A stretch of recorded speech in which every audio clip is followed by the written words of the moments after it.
ready. Okay, we're good. Mm,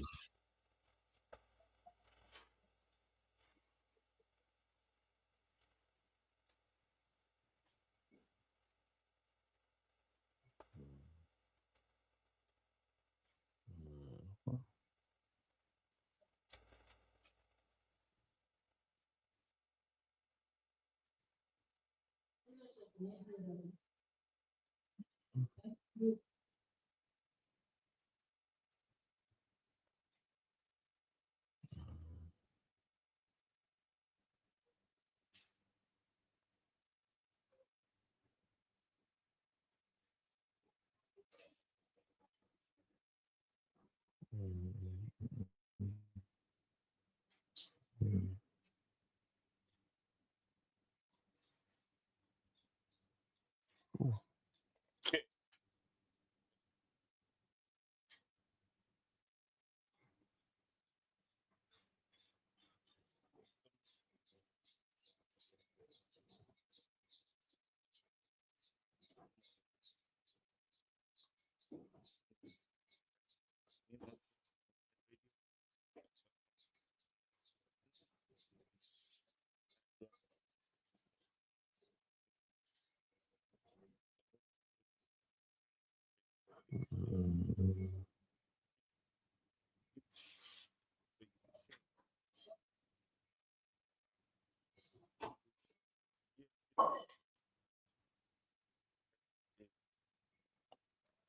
Hey, we're going I to greet continue everybody. with How our are we doing today? Yeah, yes, and I have I think we are Ibukun live. on the Yes. other line. Can you greet Mm. people? Ibukun, your turn.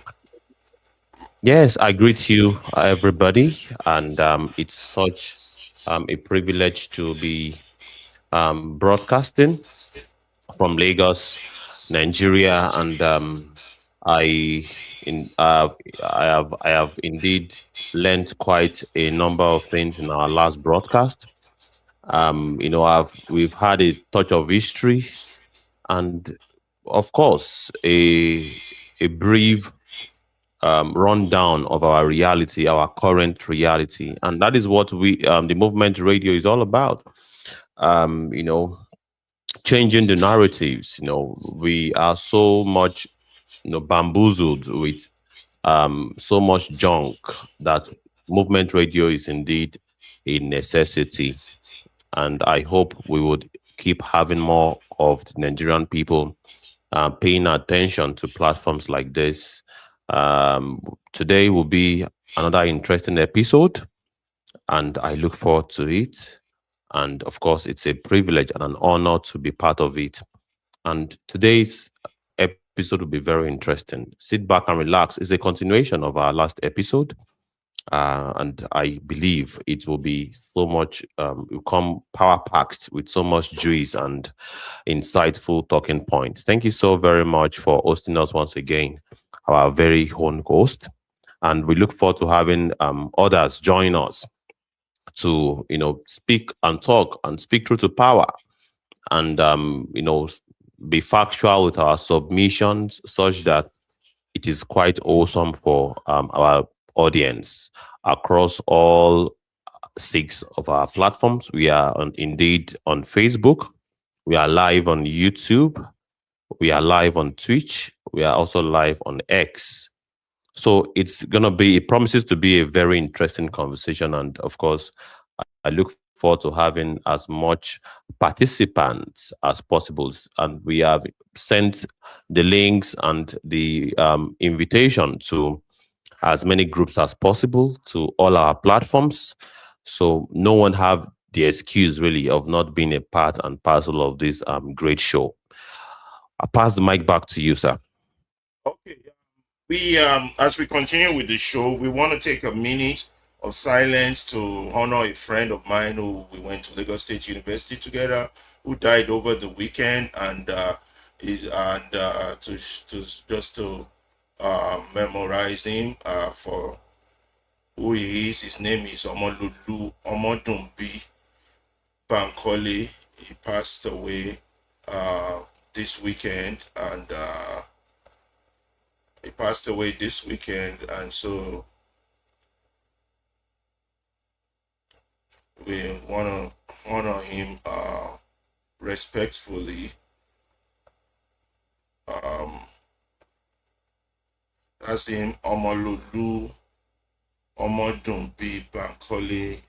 We attended LASU together. We did microbiology as its nickname. E. coli, which is what we call him, from Escherichia coli when we were learning microorganisms. He passed away over the weekend, and we pray that his soul rests in perfect peace. And we started our show by honoring him. That's my colleague and friend, Omolodu Omodunbi Bankole. He has passed on to the greats. May his gentle soul rest in perfect peace. Just a minute of silence in honor of him. Thank you all.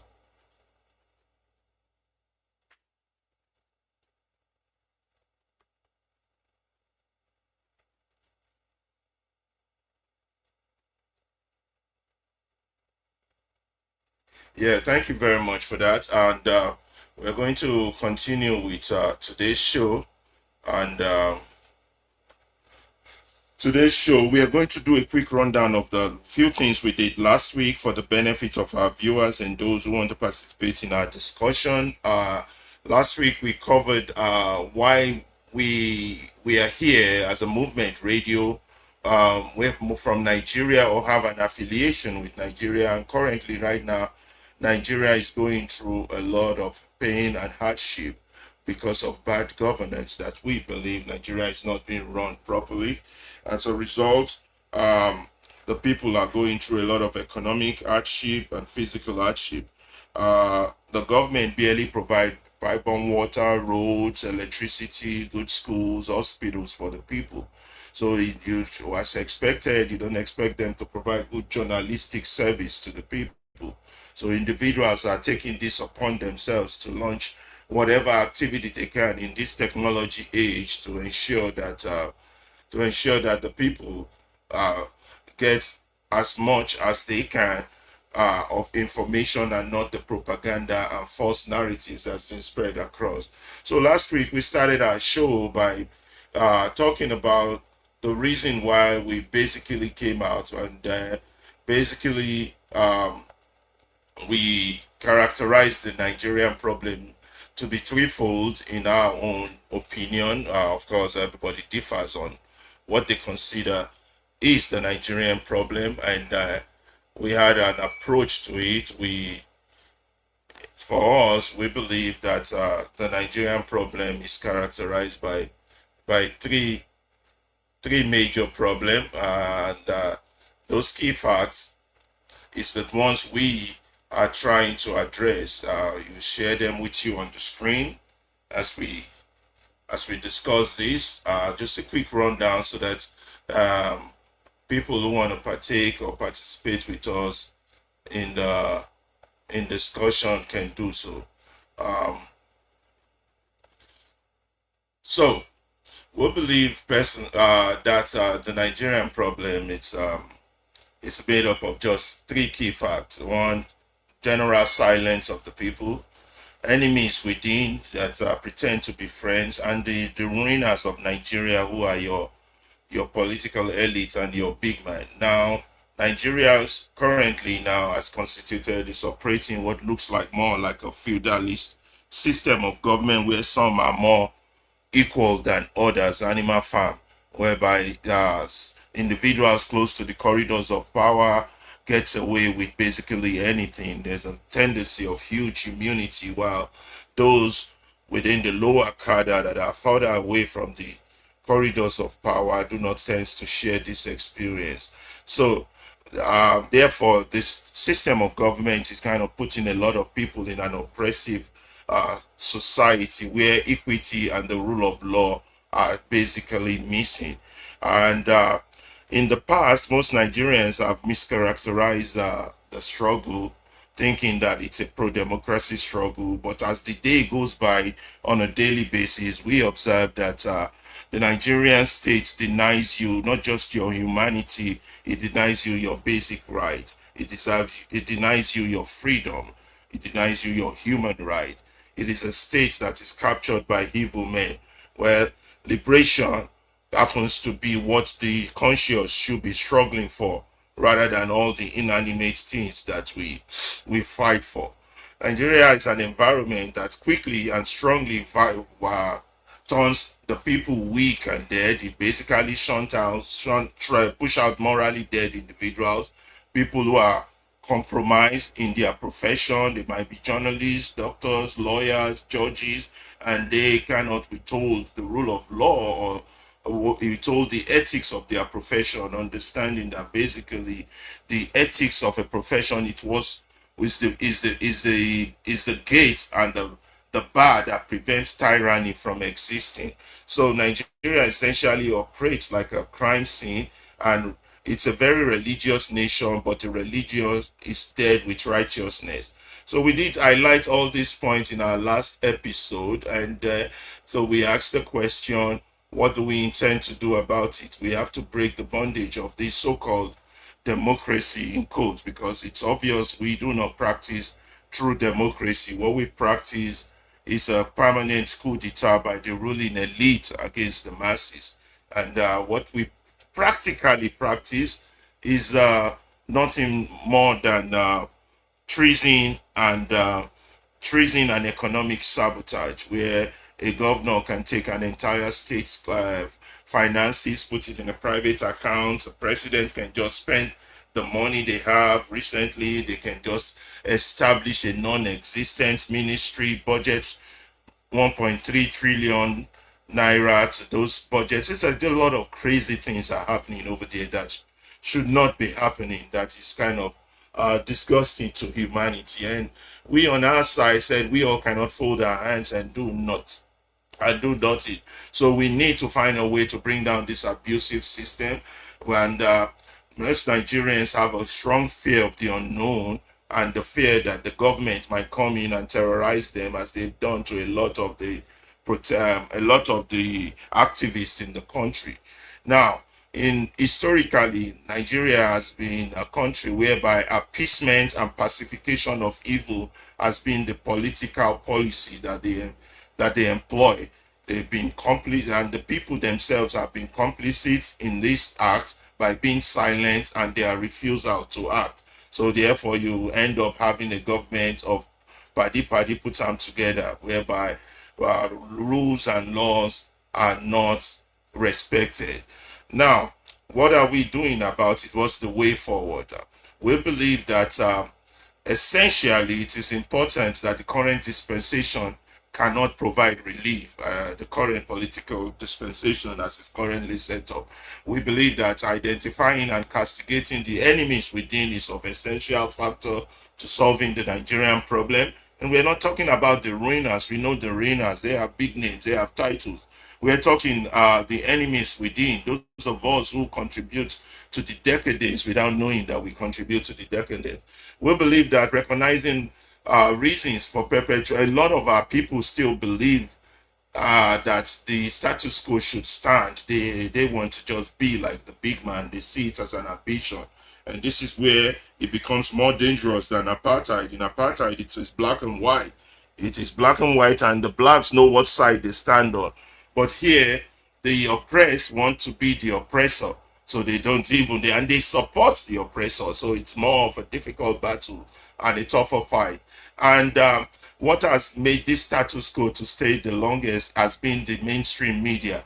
Nigerian media from inception, from the 60s, 70s, 80s, and the 90s, and currently has been nothing but a vuvuzela for the oppressors, for the ruiners of Nigeria. They only have one side of the story. They do not put out the side of the people. They put out the side of the rulers. So in order to solve a problem as difficult as this, people have to learn to, in their mind or physically or however they do it, to stamp out the mainstream media, the Nigerian mainstream media. Basically, they have to create their own media, which is what we are doing here. They have to build media houses, not boreholes, that will serve as an alternative voices to the media poisons that is being delivered across the country to sedate the people.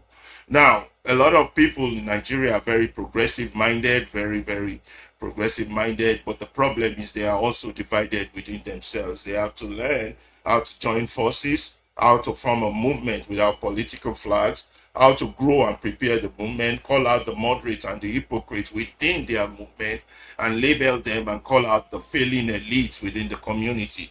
We have to use words as weapons. We are very good at, masquerading words in Nigeria, where we don't call evil evil, we don't call a thief, we don't call a ruiner. We call them leaders, people that are ruining your country, ruining the future of your children, where everybody's basic objective is to run out of the country as a form of success. Nigerians will continue to call them. Those are not leaders. Those are ruiners. Those are the people that have taken the place of the colonizers.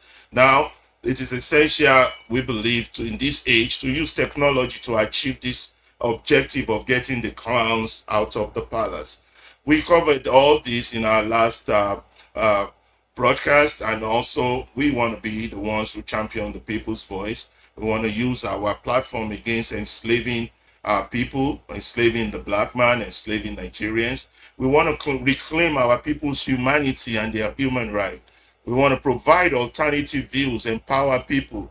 We want to revolutionize their mind and empower them, and make them to be able to. We want also to aggressively tear down the elite hegemony. These are part of the things we want to do. A lot of people have been very good doing this. We have people like Dele, which we honored, Omoyele Sowore, Mayegun General, Yusufu, and a host of others. And while there are those who are shameless in nature and you can't even shame the shameless, the likes of Abati, Fani Kayode, Reno Mokri, what's that guy's name that says that somebody earning 1,000, 2,000 pounds in England is not living well as somebody earning 60,000. Crazy people, Buwala. These are disgraceful elements who should not be put on in a public medium or be given a microphone. They are the ones basically destroying the country. We plan to start calling these people to order. So what do? We plan to have our show in such a way that it will be very interactive with our listeners. We would have top hits. We don't do news. We only do headlines and bottom line. We're going to have music taste. In fact, we started this show 30 minutes earlier, listening to music on TikTok. So anytime we have a show, you can always join us an hour earlier, where you can hear good Nigerian music or some more other style of music. We only could play copyright allowed music on YouTube, so we can play the regular Nigerian music. So we're going to be covering local and historical events. We're going to have community formats, and then we're going to be a very progressive platform for Africans globally. We're going to connect like-minded people. We would elevate and spark conversation that empowers our community, and would be an educational journey of empowerment and liberation. It will be, instead of the bogus and terrible discussions Nigerians been having on X, on YouTube, regarding their plight. We act as if we are helpless, like we are children, like we can't help ourselves, like our condition is God ordained. There's no solution that humans cannot solve. We just have to lift our own effort. We plan to uplift and empower every voice, protect the least among us, and we struggle to true citizenship. We want to recapture our motherland from selfish purpose and build a movement of hope and love. This was what we basically covered on our first edition, for those of you who missed it. And for each topic we covered, we always have a nagging questions that we raise for people to help us address. For this particular topic that we brought out, we want to ask our people who wants to contribute and talk that who are the enemies within among us? What do you consider an enemy? And each person will have about 3 minutes.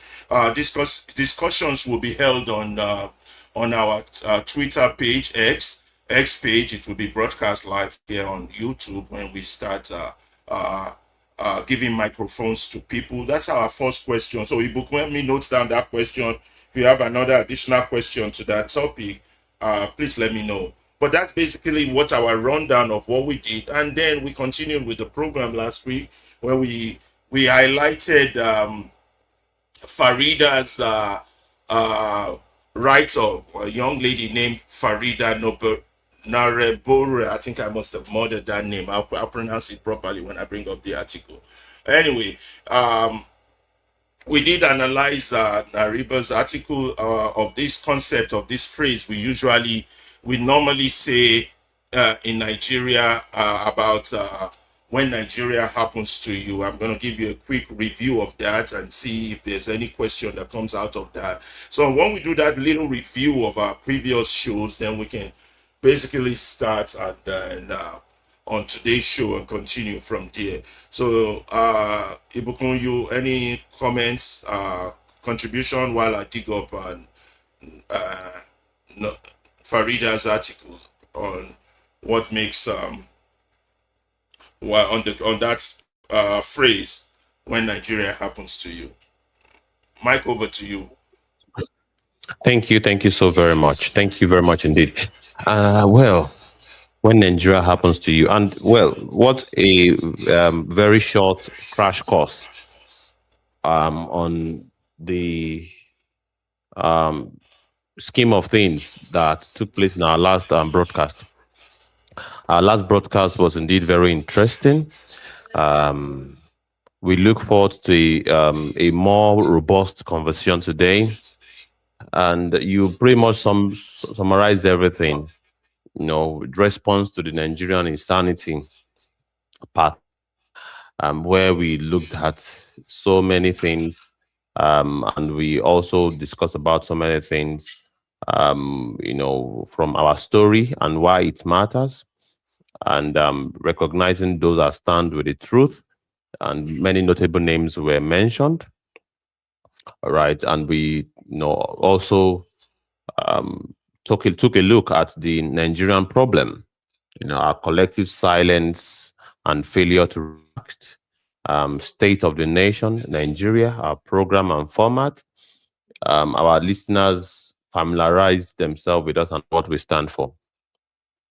And we look forward to having feedbacks. We are on X right now, and we are yet to have our people join us. We have shared the links to all the groups that should indeed get this memo, and we are indeed doing that again, so that we'll have people that will join us towards the course of this broadcast, because it's very, very important. And of course, to as many as those that have joined us, about 8 of you who have joined us, we welcome you very specially, and we want to believe that you are enjoying the program as a wholesome content that should indeed permeate our media space, as against the load of nonsense that we get these days. You know,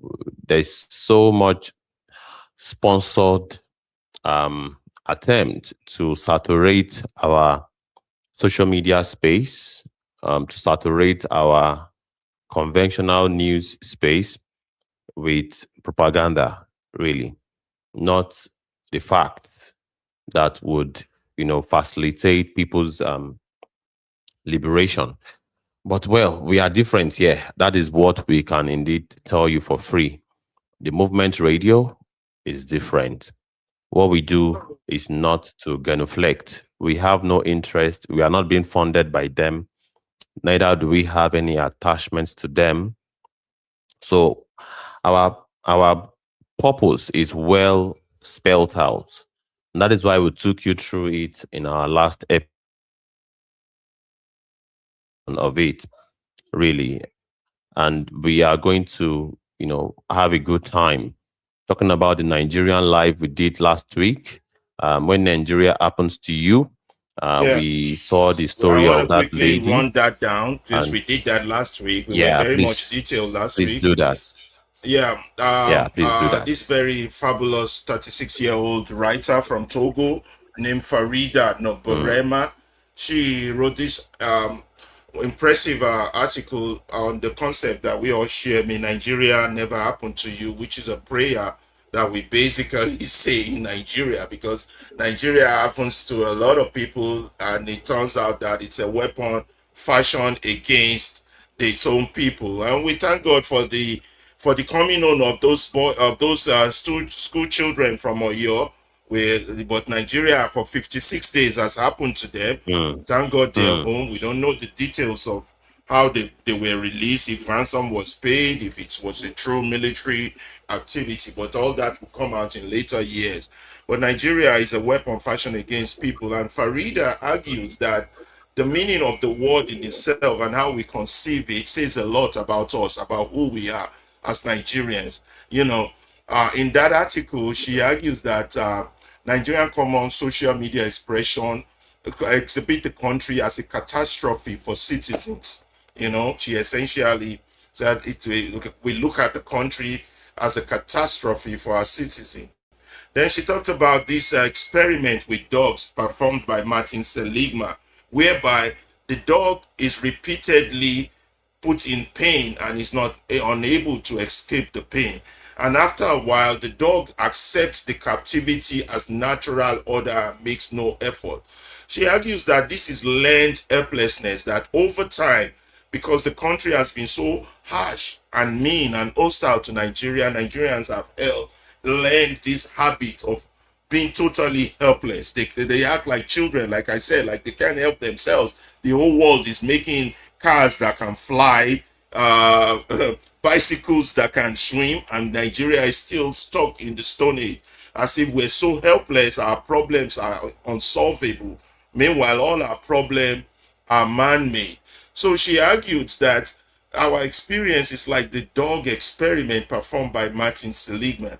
And therefore, Nigeria, when you say Nigeria has happened to you, it makes the logic, basically, we internalize the logic, we make it impersonal, we make it as if it is inevitable, it just have to happen, it's God ordained.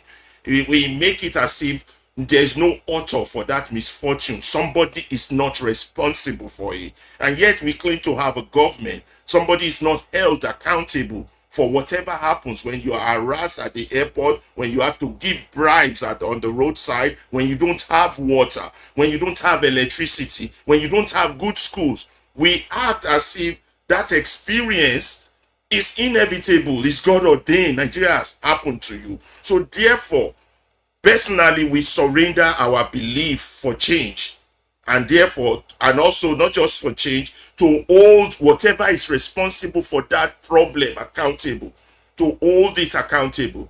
You know, where I live now, a tree falls on my car. I have to find out whose tree is it, on whose territory does that tree belong. Then I can hold whoever owns that tree accountable. If the tree is on the street of the government, I hold the government accountable to pay for the damage done to my car. Or if if the tree belongs to my neighbor, the insurance of my neighbor will be held accountable on my neighbor. This is how life works in normal environment, but not in Nigeria, because Nigerians have surrendered this belief in the possibility of a change, of a better environment, and this belief that yes, they can hold someone accountable for the pain and suffering they are going through. They've surrendered it. So there's no author, no one is responsible. The pain and the suffering is inevitable. So they go into prayers. May Nigeria never happen to you. They mean exempting themselves from the tragedy. Oh, let it happen to my neighbor. They don't say that, but basically, if it doesn't happen to them, God, please don't let it happen to me. Asking to be spared from one's country is indeed a tragedy. Not asking to fix it, but for avoidance. That is the road we have taken. And this is the road we have taken for the past 50 to 60 years. We have taken the road of avoidance. We adjust, we adapt, instead of asking to fix whatever is affecting us. We don't do that as Nigerians. We're not asking for fixes. We go straight into prayer. Yeah, the spiritual realm. You can hear all those fake pastors like the Redeemed Church saying our problems are spiritual. It is prayer. No, they're not. They are human. They are physical. Someone is responsible for this problem, and those persons need to be held accountable. Not asking for fixes, but to avoid. This is what we do when we go into prayers. Because what we do is that we exempt the government from their failures. When we say Nigeria has happened to you, it's inevitable. Let me run out of the country before it happens to me. Let me do this, let me do that before it happens to me. So prayer signifies fundamental state of failure.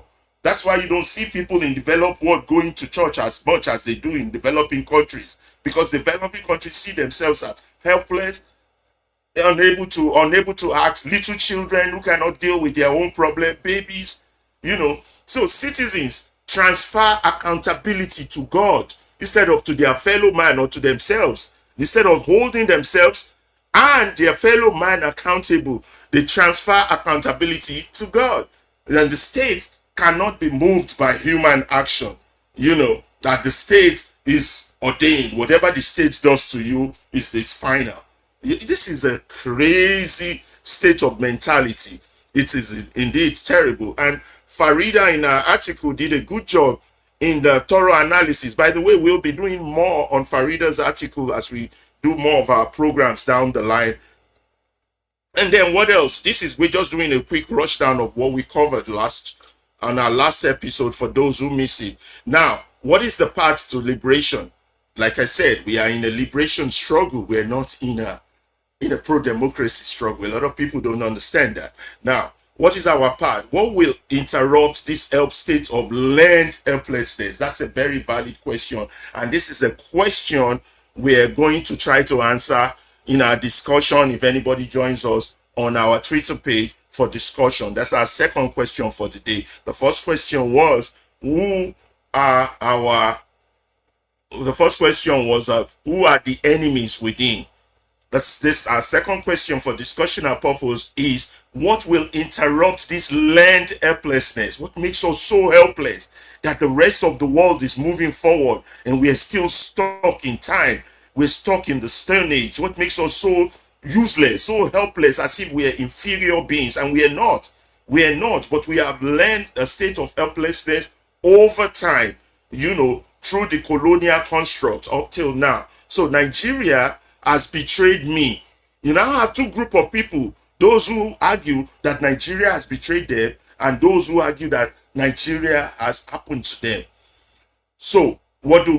Do you surrender or you fight for accountability? If Nigeria betrayed you, your logical action should be to fight for accountability. If Nigeria has happened to you, it means you have already surrendered. So these are the two angles from Noberima's Farida's article, which was very interesting. And we believe anytime we find things that would enlighten the mind, educate our soul, we are going to bring it to you here on the Movement Radio. Also, last edition, we covered the Akara situation. And that, I don't know if... what's your name? Ibukun, you're going to join me in singing that Akara song. I don't know. That song just keep coming to my head. Ta ló pè ya lákàrà ṣeré. You know the song? Ya lákàrà. Ta ló pè ya lákàrà ṣeré, ìyá lákàrà ó ń ta sánsán sí mi nímú. Ìyá lákàrà ó ń ta dòdò sí mi lẹ́nu. Ìyá lákàrà. So we now have the Olodo of Akara. We had the Akara situation. Yeah. Oh, thanks, Abdullahi. Abdullahi is on the comment page of joining us. Thank you very much. And we have people joining us also from TikTok, and I can't read the screen; it's so small from here. So we did talk about the Akara situation, and we showed the people a video of how to make Akara. We also showed two videos of how Nigeria happened to two Nigerians. One person regarding our rent, and another person regarding the police and the court system harassing them and trying to extort money from them. These were the things we covered. Each week we will try to bring you a Nigerian story. And announcement, we will be bringing to you a terrorist survival, possibly tomorrow. Somebody who survived the terrorist kidnapping and their ordeal and their story. They're going to be our special guest. We will let you know when this is going to happen. So we're just doing a quick rundown of our show that we did last week, and now then we did the Akara thing. We showed people how to make Akara, and then because that's what's important for us. But there was an important article written by Taiwo Akinlami regarding the Akara situation. Can you still hear me? Okay. Absolutely. Yeah, You are very audible. very You are very audible. So audible. I'm going to bring that Continue. up. I don't know. Did you note those two questions down in case when we get to discussion? The question from Yes. Fariman's article. The first yes, the first The one first one is is who who are are the the enemies enemies within? within. The Then second the one is second what one, would let me interrupt quickly this check lend it. helplessness. Eh? What the second one is what would interrupt this lend helplessness? Yes, what's going to interrupt That's this the second land one. helplessness? That's our question coming out from that article. Now we're going to look at the Akara situation and look at Taiwo Akinlami's article regarding this government official, although not an official position, going around giving people money, unaccounted money, still no accountability for them to start Akara business, and he calls it tokenism. We were not able to get to that last week, but this is where we're going to start today's show. And so we're going to take a short musical interlude break to get ourselves together and to go on and we start on today's show, which we will take on Taiwo Akinlami's powerful article regarding Talope Yala Kara Shere. I just don't know. I like that song. Okay, let's play some music here.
Okay, we are back. Um, so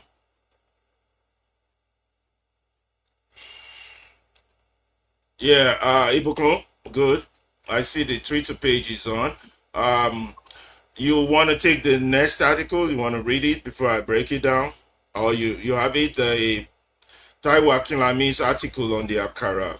We never got to it last week, and that's where we're starting. Or you don't have it, I can read it. Oh wow. It looks pretty long, so I'm Yeah, gonna just do please go this. ahead. Yes, Okay, I'm go just ahead. gonna do the Yeah, summarized please go ahead and version. read it. Yeah, I can see people joining us from the Twitter page. That's good.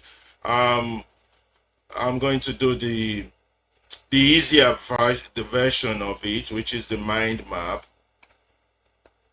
rather than reading the entire article. Okay, so um, let me first of all share Taiwo Akinlami.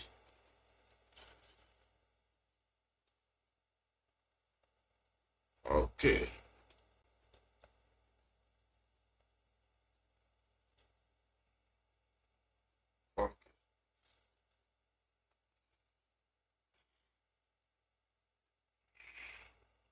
Okay. Um,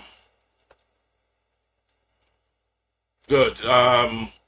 This is an article by my schoolmate Taiwo Akinlami from Agbado to Akara: The Poverty of Tokenism and Why Empowerment Without Architecture is Nothing But Exploitation.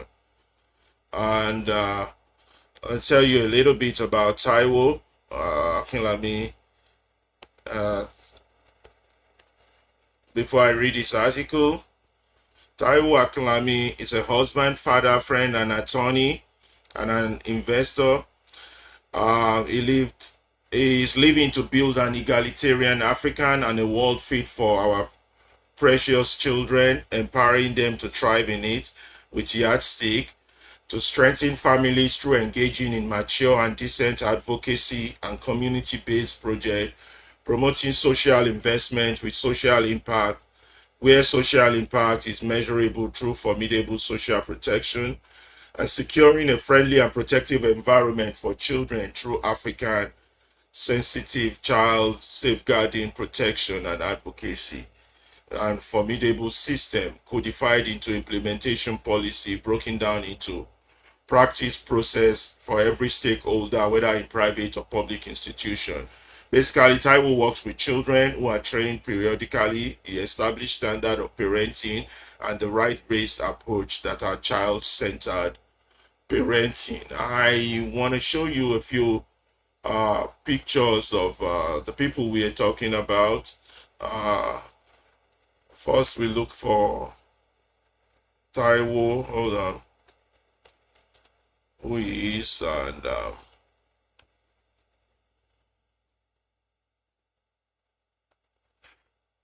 okay, let me share that with you so you can see who we're talking about. So that's Taiwo Akinlami. Let's see if that's showing. So we're going to start today's program by reading his article for us. We have 11 viewers watching us from various mediums. That's good. Yeah, let me comment back for Abdullahi. I see his comment. And then I wanted to show you the picture of Farida. Okay, let me go see. Okay, let's go back to.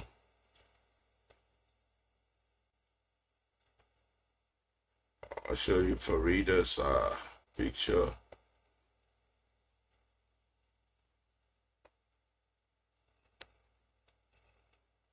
Hold on.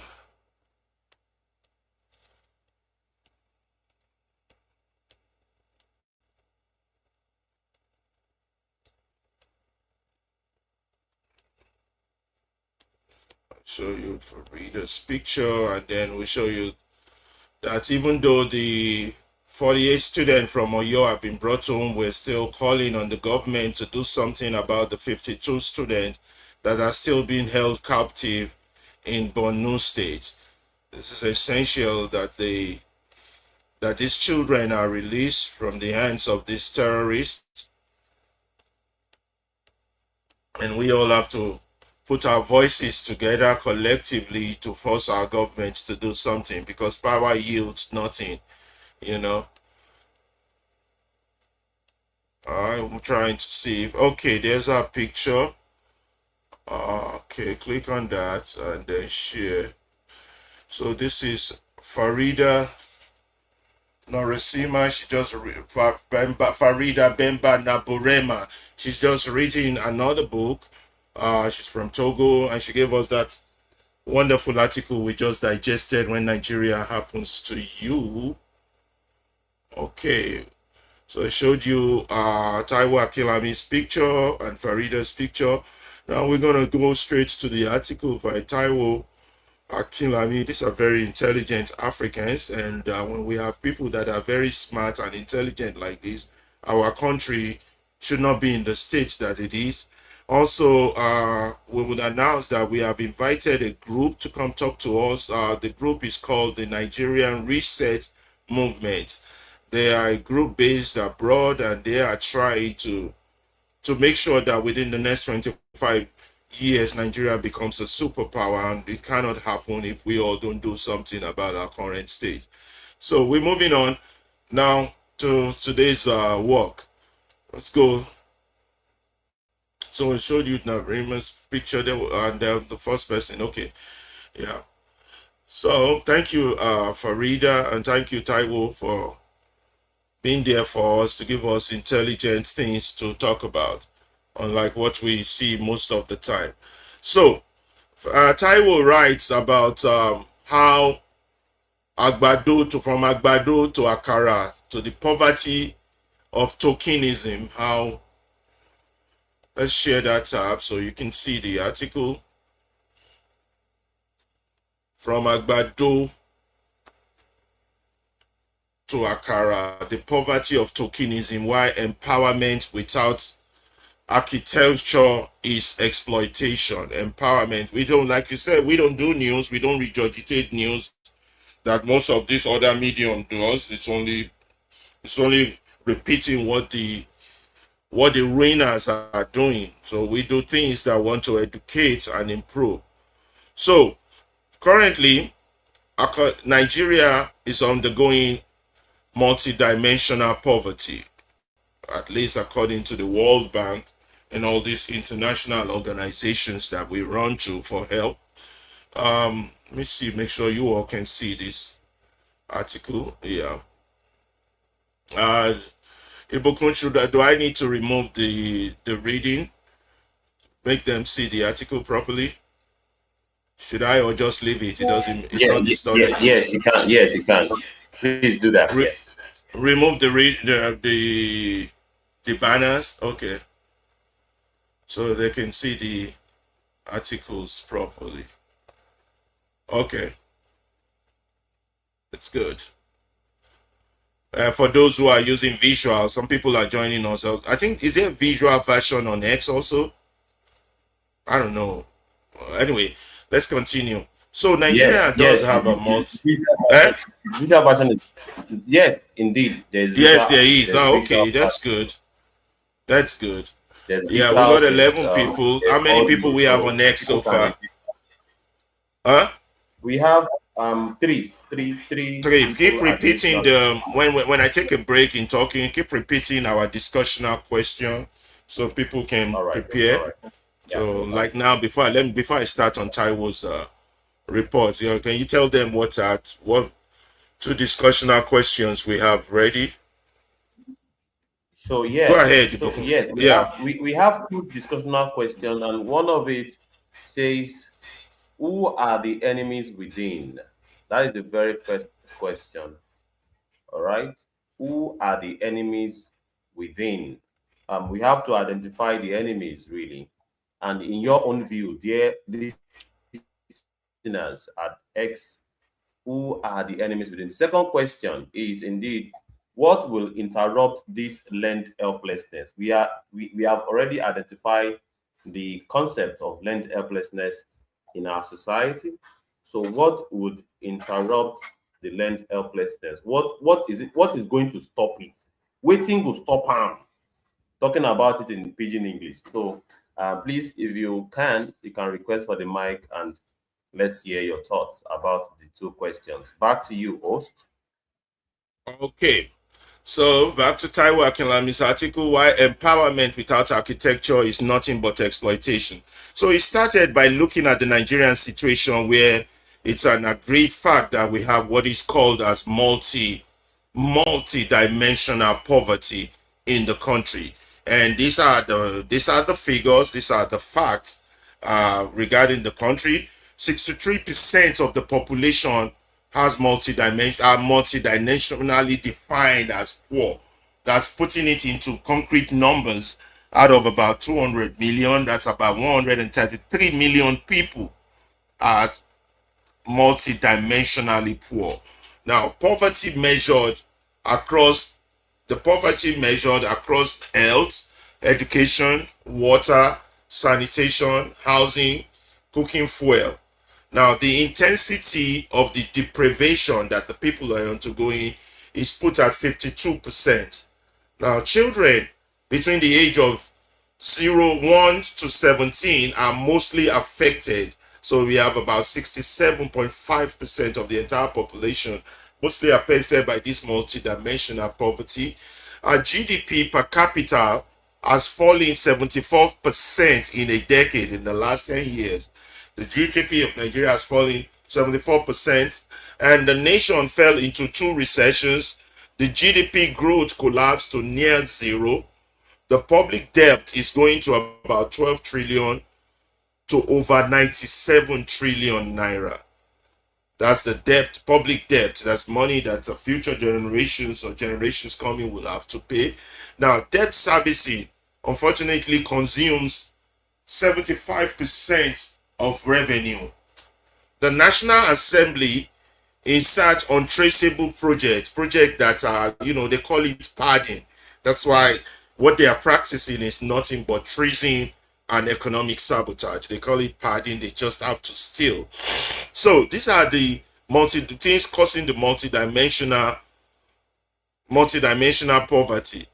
Now, the gesture by the first lady in Talupe Yala Karashere in giving them tokens is nothing but financial benevolence, which to an extent could be good, but in public, to the public, it displays large-scale financial benevolence. Oh, she's good, she's this, she's that. Toward aspiring small business owner, that's the objective for which the money. I don't know the exact amount that was given. I think Ibukun, you would know that. I remember. I can't remember, but I did notice. I don't pay attention to those level of details. Now, the nation divides, and the nation basically is divided on this gesture, this benevolence gesture. Some applaud it, while a few others like us are totally condemning it. Okay, so what do we get from this? So the core question is this a policy or is it just mere stage performance? If this is a policy, is this a policy or is this a performance? Tokenism does not develop nation. If it's a policy, that doesn't help the country. Is you giving money out or sending people to Hajj or marrying women for men as they do up north? Is that development? No, it doesn't develop nations. Nations are developed by building architecture, visions that are aligned with institution. That's how you can develop a nation, not by doling out money, giving out money to people that are already in poverty. Within a day or two, that money is spent. Now, what does this tell us about what genuine empowerment requires? Three things. Genuine empowerment requires leadership character. It requires leaders that have a good philosophy and leaders that have a good national plan in place. So when we talk about leadership character, we are talking about people, not public personnel, not just being a heartbeat for the people. We're talking about security and welfare as the primary purpose of every government action. Security and welfare, not just what do they call it? Keeping up appearances. That's what that's called. So, do our leaders doing this? Do they have any philosophical basis for this? No, they're not grounded in social contracts. The governance, not for personal accumulation. That's what we see in our governance. People just go take. Public trust, not a commercial franchise. It's not a business. You don't aspire to be leaders. We've not had leaders. We have ruiners, and you don't have that. So basically, so. What is national development plan? A national development plan will clearly put out clear milestones of what has to be achieved in a measurable manner and with a specific timeline. It has to also be very transparent. That gives a sovereign accountability. We don't have that. You give money out. Where did the money come from? Whose money is it? Is it the public money? Is it the public taxpayers' money? Is it the people's money? Is it money from resources sold? None of these are accounted for. Just an headline and a press that doesn't question. Not sector by sector release of uncompleted project. That is not how you develop a national plan. So the issue is between tokenism and transformation. So responding to systemic crisis with individual gesture, offering a cup. I'm giving the summary version. I would have loved it if Ibukun had read it, but it's not ready. So we just do this for now so that we can move on to some other activities we have. Now, offering a cup of water to a dehydrated man. Nigeria needs the pipe. That's a national vision. That's a mission. That's a developed plan, not just giving a cup of water to somebody who is thirsty. Now, political leadership is not for sale, whereby you have to give money to people so that they can remain loyal to you. Now, accountable institutions are not there. There's no transparent budget. There's no question or answers. Nobody's held accountable to all these things. So there are two sides. There are those that are celebrating this as a good thing and those that condemn it. Now, those who celebrate it, their loyalty without analysis is part of the problem. You know, when people, just because the APC does it, my party does it, or somebody I like does it, and you don't criticize it, that's part of the problem. So you don't ask, where's the plan? Where's the architecture? What is the outcome? Obviously, there's none. Now, for those who are condemning it, just being angry about it doesn't work either. It's without a framework of what alternative proposal you have. It's nothing but basically noise, you know. So what do you propose? What does a development plan look like to get people out of poverty? You know, is it by this selling akara and kuli that will get them out of poverty? It shows your leaders are visionless if that's how they plan to get people out of poverty. If you, the rest of the world are getting out of poverty by being productive, industrious, you know, we're thinking of kuli. That's interesting. Now, what's the alternative? Are we demanding the alternative? And then what is the Taiwo's vision on this interesting topic? We need to build an egalitarian Africa, a society. We have to strengthen families, correct? And we have to secure a friendly and protective environment for children. And we have to establish a right-based approach to parenting. So this is our article that responds to the Akara situation.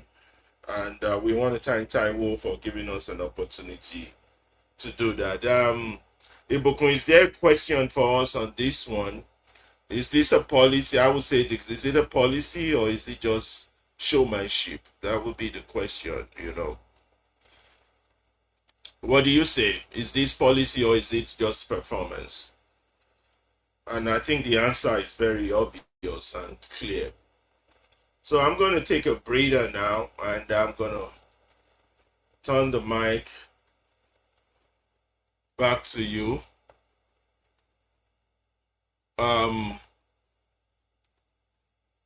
Back to you. We got more people on there joining us. So let me look at that article again and see before we go on to the next one. So I'm gonna play some more music and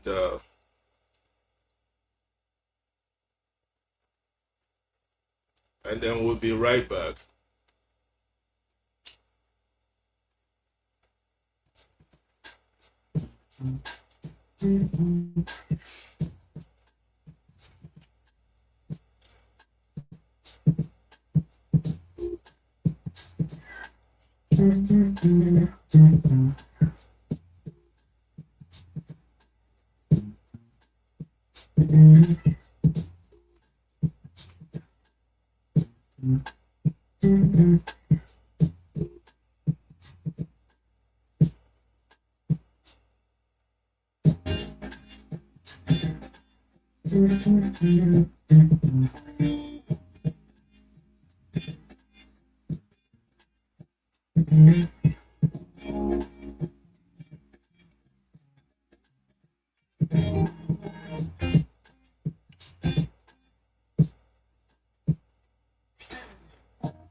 We'll be right with you.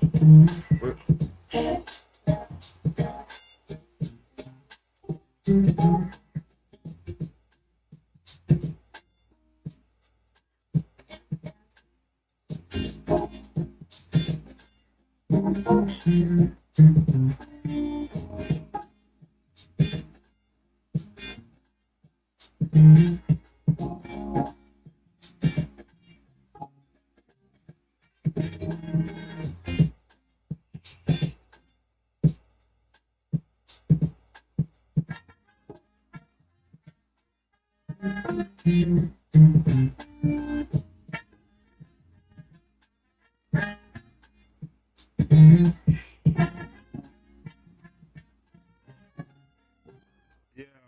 back to the Movement Radio. We're now moving on with our show. We just concluded Taiwo Akinlami's article on tokenism. Now we're moving on to the next line of our show for the day, which is headlines and bottom lines. We here at the Movement Radio, we don't do news, nor do we read newspapers. We believe they are from the enemies. They are weapons that are basically fashioned against us. So therefore, what do we do then? Um,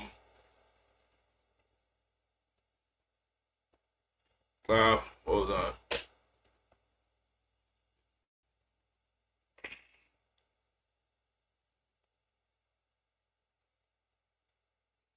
Okay, coming.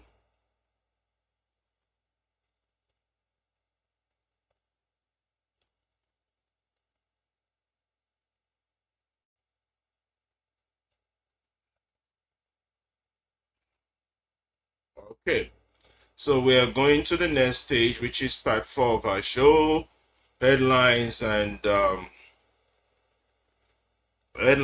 bottom line. We're going. That's what we're covering next. Well, I was explaining to you that we do not do news. The reason being that we believe that most of these other media houses or these online activities, all they do is just regurgitate what the oppressors are saying. There's nothing informative, educative for the people. So we're trying to change that around a little bit. So what do we have on our headlines and bottom lines for today? We know Adenuga as and the non-existent ministry, where the bottom line is more of your money is being stolen. With Gajamiamila, Nigerians. We want to talk about 6 Nigerians that were called into the NBA, the NBA, the American Basketball Association. 5 of them are of Igbo, and we also want to talk about a little bit about the opening of the Obama Presidential Library. And then we want to talk about the nomination of terms for several awards at the BET Award. Also, the headline and bottom line we have conjured up for you is to congratulate terms for our nomination for several of the BET Awards. And on matters arising, we have speakers and losers. So we're going to look at the Nigerians that were called into the NBA. That's what we're going to do next.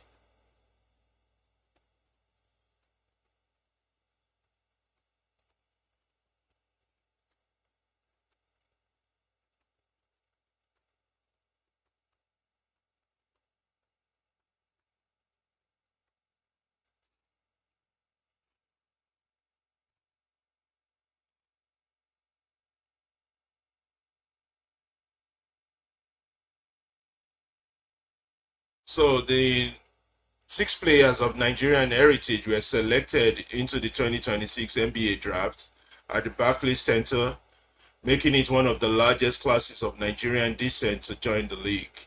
The drafted players and their respective team includes the following: Ebuka Okorie is a Stanford University guard, selected 17th overall by the Oklahoma City Thunder, subsequently traded for Detroit Pistons. Zubi Ejiofor, drafted in the first round. Felix Opara, Tennessee University, selected 46th overall by the Orlando Magic. Ugona Oyenso, University of Virginia, NBA Academy Africa, selected 53rd overall by the Houston Rockets. Then we have Otega Owe, selected in the draft, and Toby Lawal. Let's see if we have some pictures here for you. to show you regarding these Nigerians that were selected into the NBA.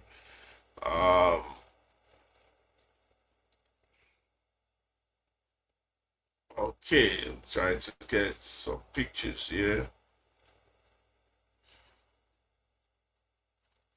I think I have that of a G4 Okori.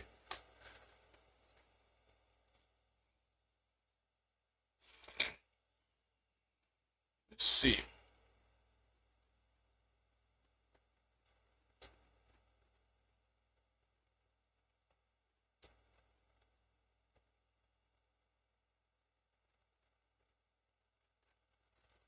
Oh, that's the wrong one. Okay. Yeah, I have that of Okori here. Let me share.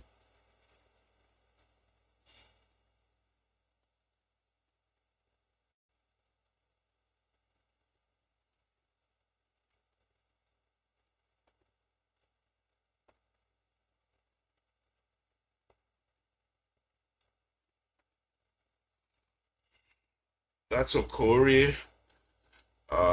See if I can have the pictures of the other Nigerians. And Zubi G4.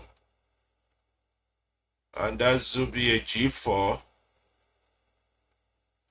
Let's see if you all can see these pictures. Yep. Yes, you can. And you see, and we have Toby Lawal there. That's Toby Lawal.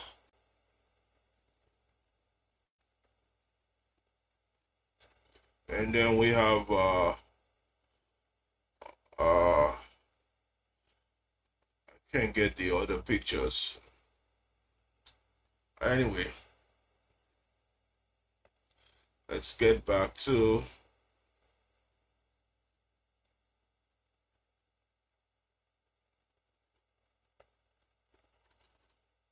okay.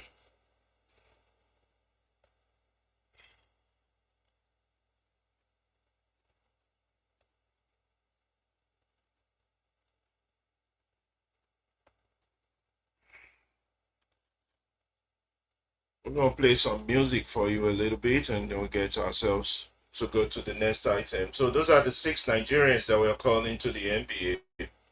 And that was nice. Okay, Luna.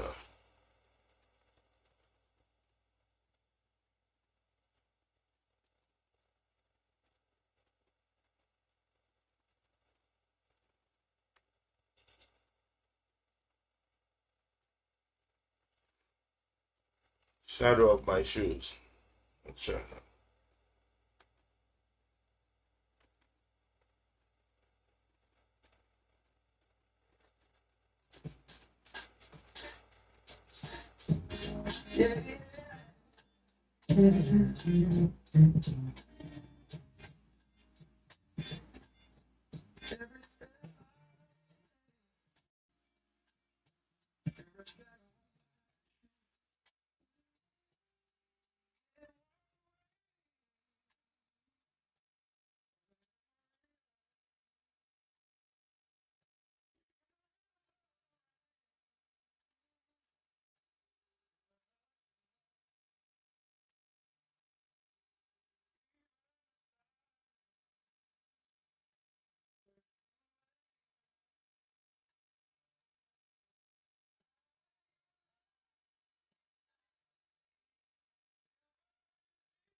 continue our program by highlighting another interesting article by Zainab Suleiman. And we are a country with a gate but no fence. And we would bring you this article. But first, let me share Zainab's picture with you so you know who's writing this article. So I make this big. Okay. Share this stuff. Okay, that's Zainab Suleiman who gave us the next thing we want to discuss. We are a country with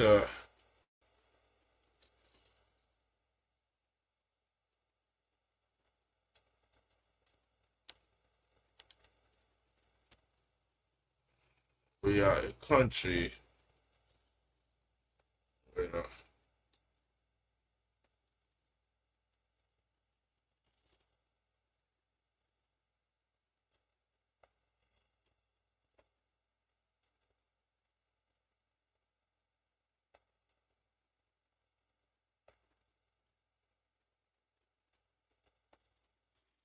with a country with a gate but no fence. That's very symbolic.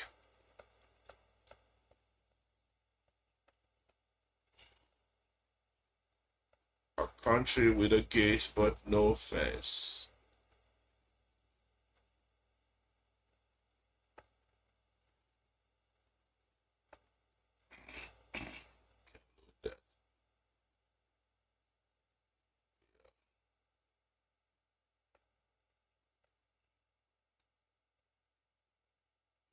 A country with a gate but no fence.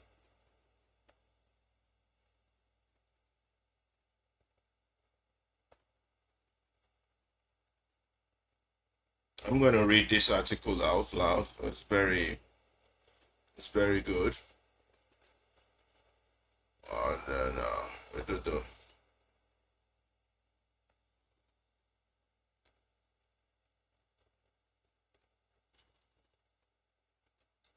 okay, let's close that.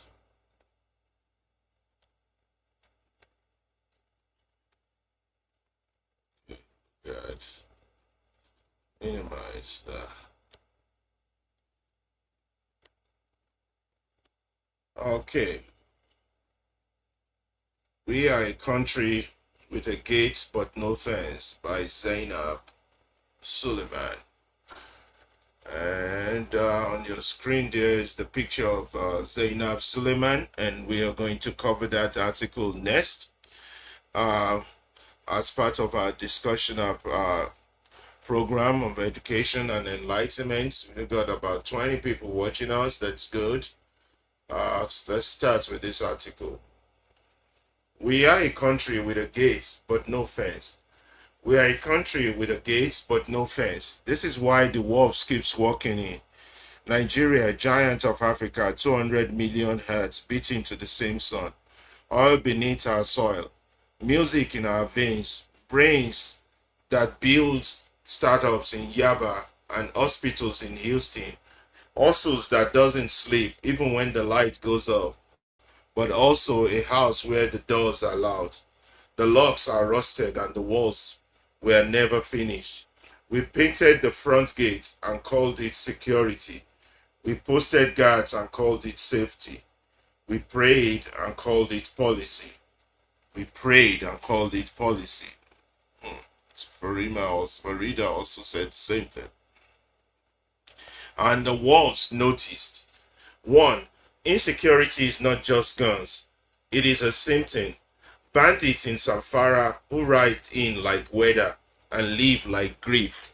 Kidnappers on the Abuja-Kaduna road who turn a 2-hour journey into a national prayer point.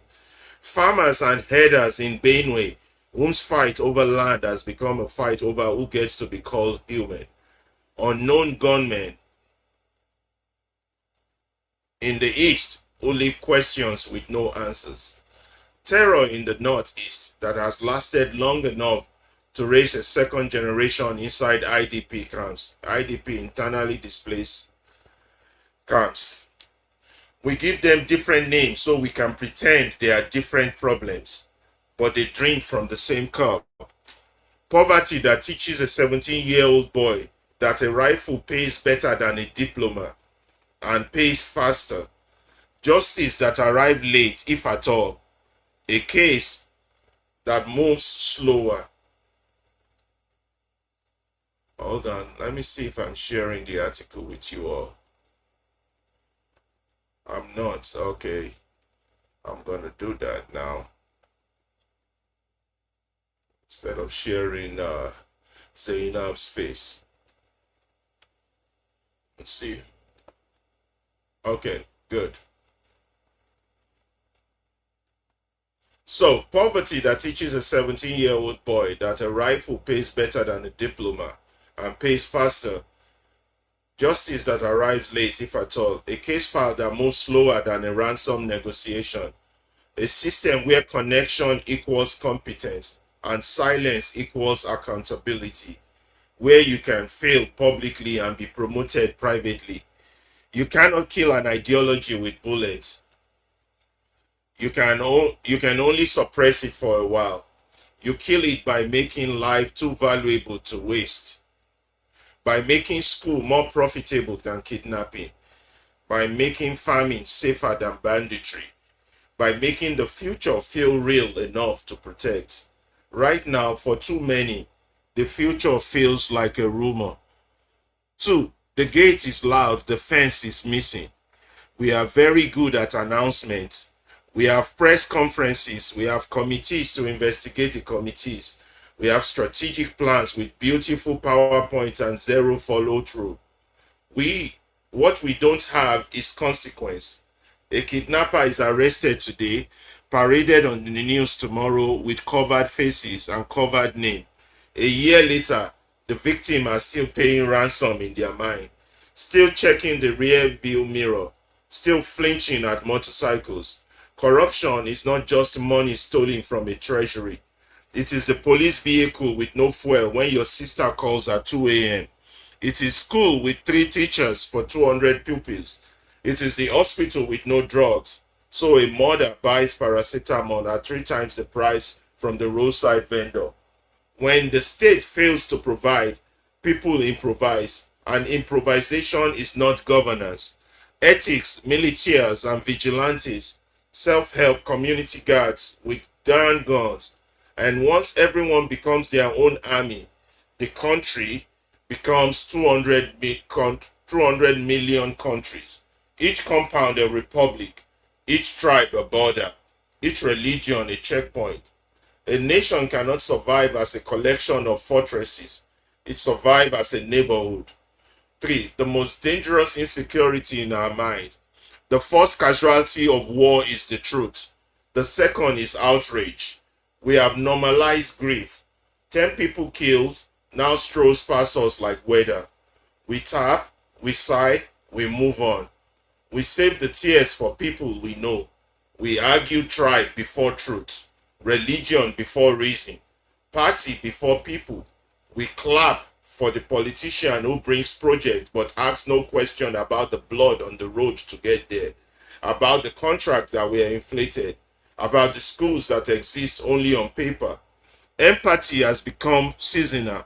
We fail deeply during viral videos, then return to business. And when we stop being outraged, we become complicit. Not because we pulled the trigger, but because we got used to the sound. And that is how a society dies. Not with a civil war, but with a shrug. 4. What they don't tell you, insecurity has a price tag. It is not just lives, it is livelihood. A farmer can't go to this farm in June. So in December, food prices rise in Lagos, Port Harcourt, and Kano. A student can't go to school in the Northwest. So in 10 years, illiteracy rises. So does recruitment into violence. An investor can't put money into a factory in the East. So jobs disappear. So more boys update from their CV to include tactical experience. A nurse lives for Canada. A doctor lives for the UK. A teacher lives for anywhere with lights. Then we wonder why the gun is the only job with urgent hiring. It is a circle. Fear, poverty, recruitment, more fear. And circles don't break by prayer alone. They break by design, by intention, by boring, unglamorous work that no one claps for. Paying teachers on time, fueling patrol vans, prosecuting cases, fixing road, collecting that data. So what breaks it? Not vibes, not hashtag, not if it's God, it's God. Truth. Name the problem without hiding behind a tribe or party. Call a terrorist, whether he speaks your language or not. Call a corrupt official, even if he brought light to your village. Justice, swift, visible for everyone, big man or small boy. If the law is afraid of one class of people, then we don't have law. We have suggestions. Victims deserve to see the end of a case, not just the beginning on Instagram. Opportunity. Build a country where a young person can eat, learn, and build without knowing someone. Where NYSC is not the only plan. Where skills pay and grants don't require a godfather. When people have something to lose, they protect it. Community. We must see each other as neighbors first before Hausa, Igbo, Yoruba, Christian, Muslim. The man selling suya at your junction is not your enemy. The woman teaching your child is not your opponent. The only side we should be on is on the side of life. Memory. Never forget that every number on the news was someone's entire world, someone's mother, someone's plan to get married next year, someone who woke up and didn't come home. If we forget, we will repeat. Nigeria is not a failed state. Failed states don't produce burner, don't produce floater wave, don't produce nurses who run entire wards abroad. But we are a gated state with no fence. We announce ourselves to the world, but we don't protect ourselves from within. And until we decide to build the fence with jobs, with justice, with education, and with courage, the gate will keep swinging both ways, letting hope in and letting wolves in. The question is not who will save us. No Messiah is coming with a blueprint. The question is, what are we willing to do differently tomorrow that we refused to do yesterday? Will we pay our taxes and demand receipt? Will we vote and stay to watch it count? Will we teach our children that Nigeria is not a tribe, it is a promise? Will we call out the small corruption in our office so that the big corruption has no ground to stand on? Because a country that buries its children every week and still posts God is good without changing anything is a country testing God. And God, like history, answered those who answer themselves first. Let us build the fence. Dr. Zainab Suleiman Buhari, 5th of July 2026. Thank you, Dr. Zainab. That was a very good one. Let's do the breakdown here on our mind map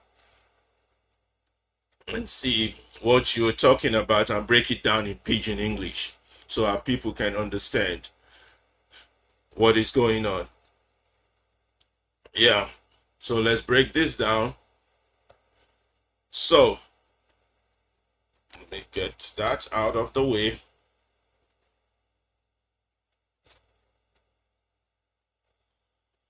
Nigeria, a gated state with no fence. So Dr. Zainab just broke that to us. The problem, insecurity as a symptom, the danger, mental insecurity, the price tag of insecurity, and the solution, building the fence, and the path forward. So let's start with the problem, insecurity as a symptom. Manifestation of insecurity, as we've seen over the country. We've seen bandits in Safara, kidnappers in Abuja, Kaduna Road, farmers, herders conflict in Benue, unknown gunmen in the east, terror in the north, IDP camps all over the country.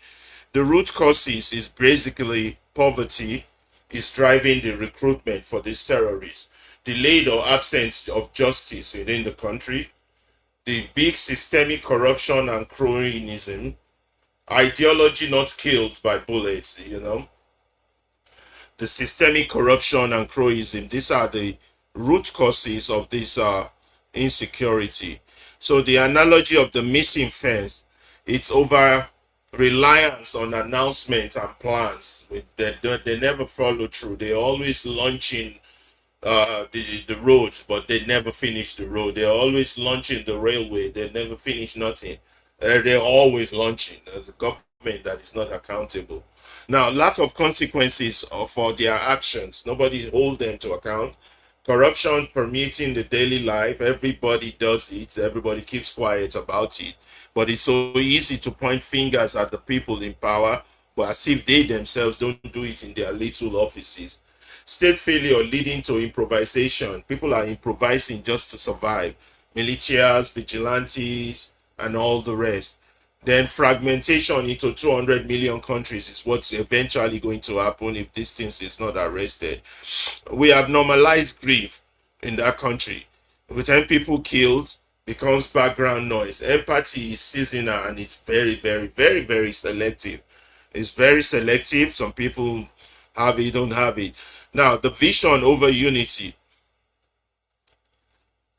Now, we have to choose unity because our tribe, our religion, our party we prioritize those things over the truth.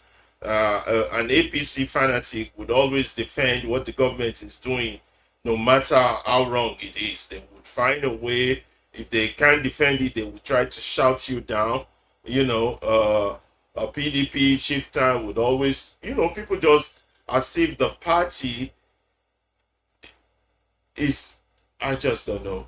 They prioritize party, tribe, and religion over truth. And we are very complacent and we accept the status quo. We see that with our journalists, our educated people. We see that in our discussion on Twitter, on X, on YouTube.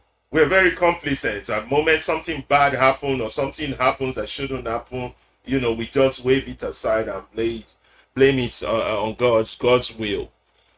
Societal debt. Society is going to die eventually if we continue this way. We're not going to die by war. There won't be war. Well, not civil war, but by a collective struggle. We keep doing this. They're heading the wrong way. The country is going to die and everybody will eat breakfast, like they say in Pidgin. The impact of these activities are huge. A lot of livelihood are disrupted, farming business, rising food prices, job losses, increased recruitment into terrorism. We see that on a regular basis, and human capital flight. You've seen all our skilled professionals leaving the country. Everybody's leaving either to go to England, to go to America, to go to Canada, go to Israel. They're getting out. A country where its people, if you take 9 out of 10 of its people wants to leave, that's not a country. People want to get out. They want to escape the hell. While you are doing all that, the people with the guns are hiring. And that's how you're having a lot of insecurity because the gun pays faster than a diploma. So what is this circle of fear we're going through? She talks about we have fear from poverty, leads to recruitment, leads to more fear. The circle can be broken by design, not prayers. We're very quick at calling God, we're very, very quick at calling God on everything. God is this, God is, we just got to do better. Truth and naming.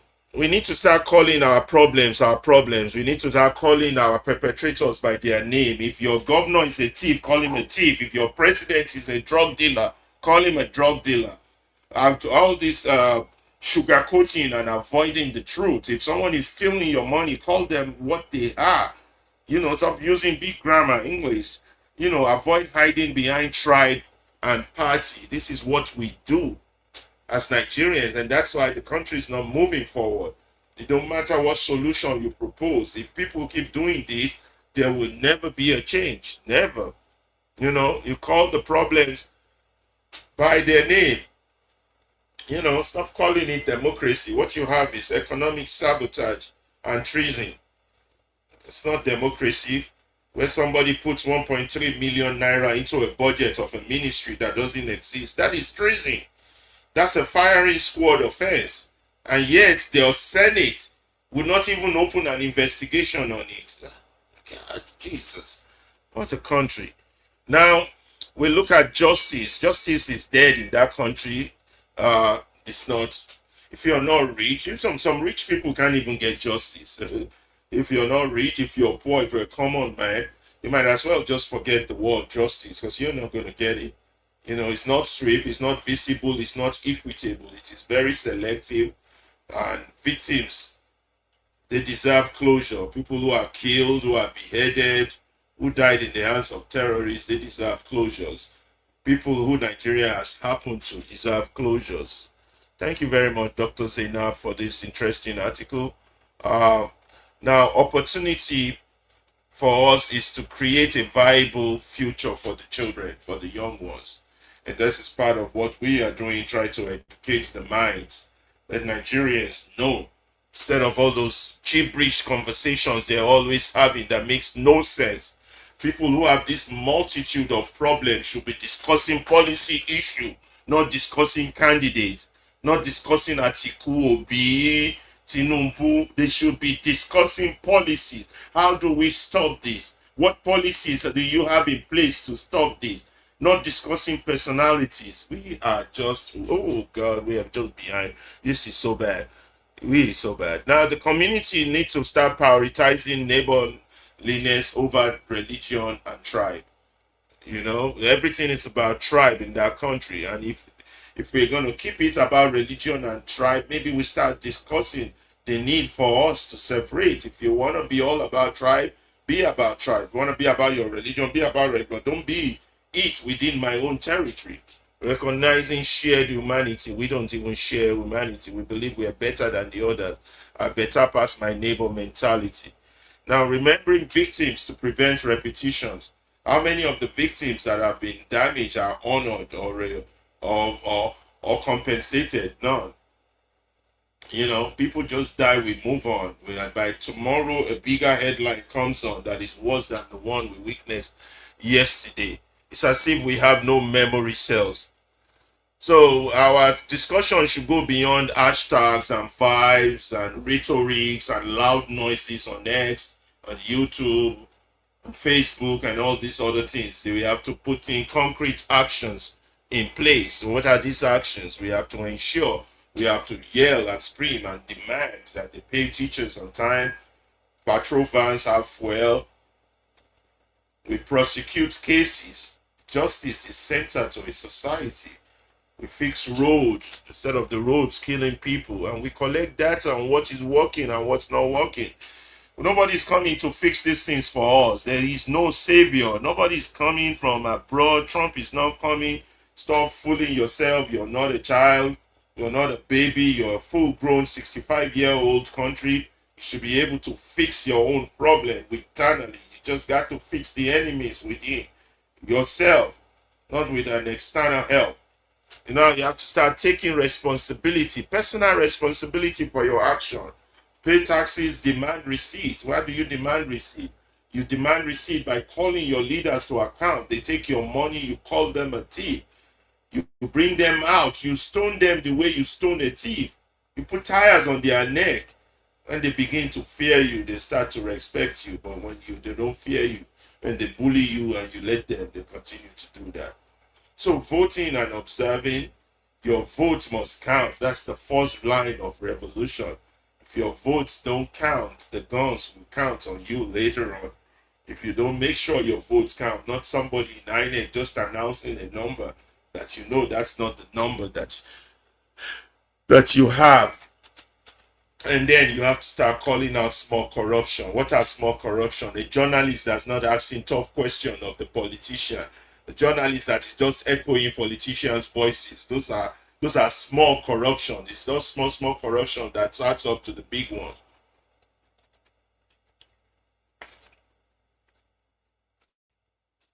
So as a country, we have to call ourselves to action. We have to start building the fence. And when we talk about a fence, we're not talking about a physical fence. We're talking about jobs. We're talking about justice. We're talking about education. We're talking about infrastructures. We're talking about roads, water, things that basic human beings, shelter, need. Not being 2026, be living in the stone in an age long forgotten. And we have to decide to do these things differently today, if need be, or tomorrow. We have to look at the things we didn't do yesterday that we want to do today. So that's the second article. Before I go to music, let me see if Ibukun is there to comment. No, he's not there yet. Okay, I'm gonna go briefly for music and then we'll be back. Thank you. Let me see what's the music sound. I love you deep, but I love myself more.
Every man talk a big game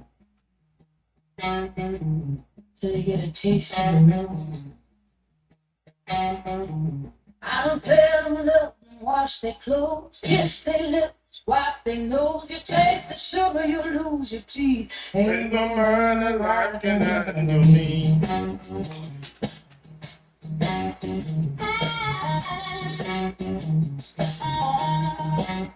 They say I'm too much woman for one small bed, too much thinking in this big old head, too much people that pride to see. Ain't no man alive can handle me. Yeah. I want a snack, not a meal, baby.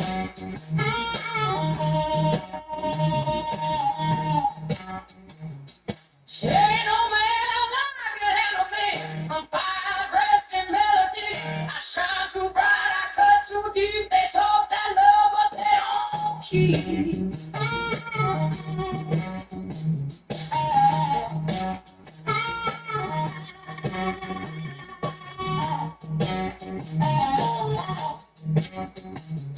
I ain't no dog with some food to own. I work this land till they turn my own. I gave my heart to my knees when weak. They love my laugh, but not my grief. Now, baby, they want the meal, not the one that could.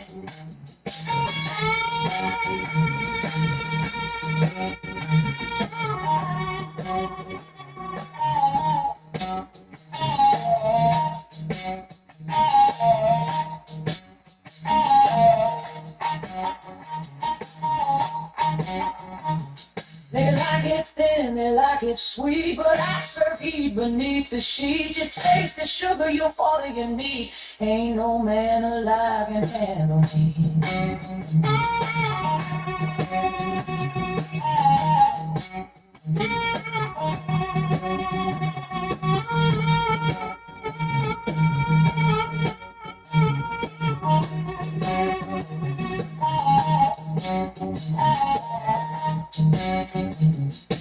Ain't no man alive can handle me.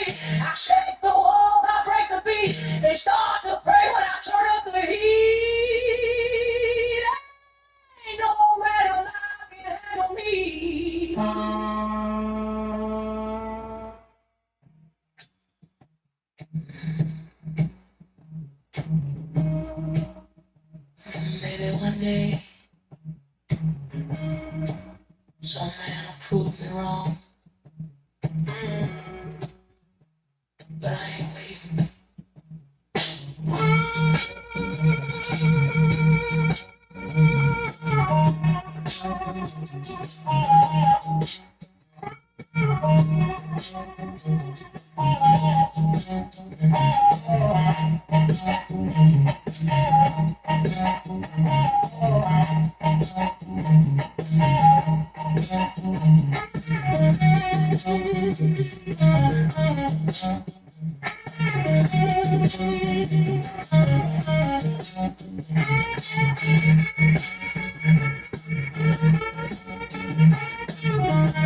To the movement radio. Yeah, as we continue with our program, we're going to bring you the next item on our list. We want to do a little historical brief about Nigeria, something old and quite nice.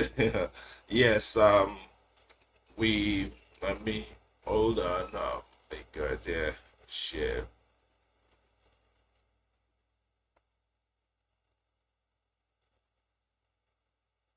Yeah, we want to bring you something historical. Let's see what we got about Fela Kuti and Dr. Tunji Braithwaite. Let me see if I can get the picture of that to bring you. We'll come back to small talk. We'll be right there. Okay.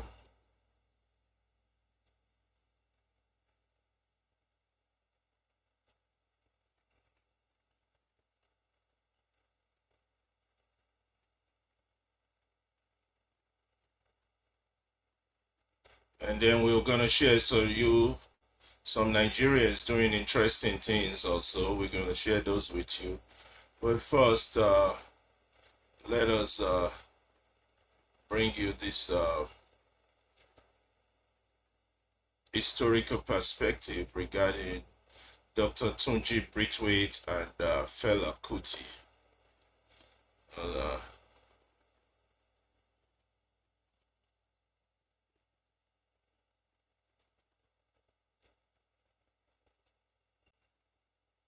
Okay, that's it.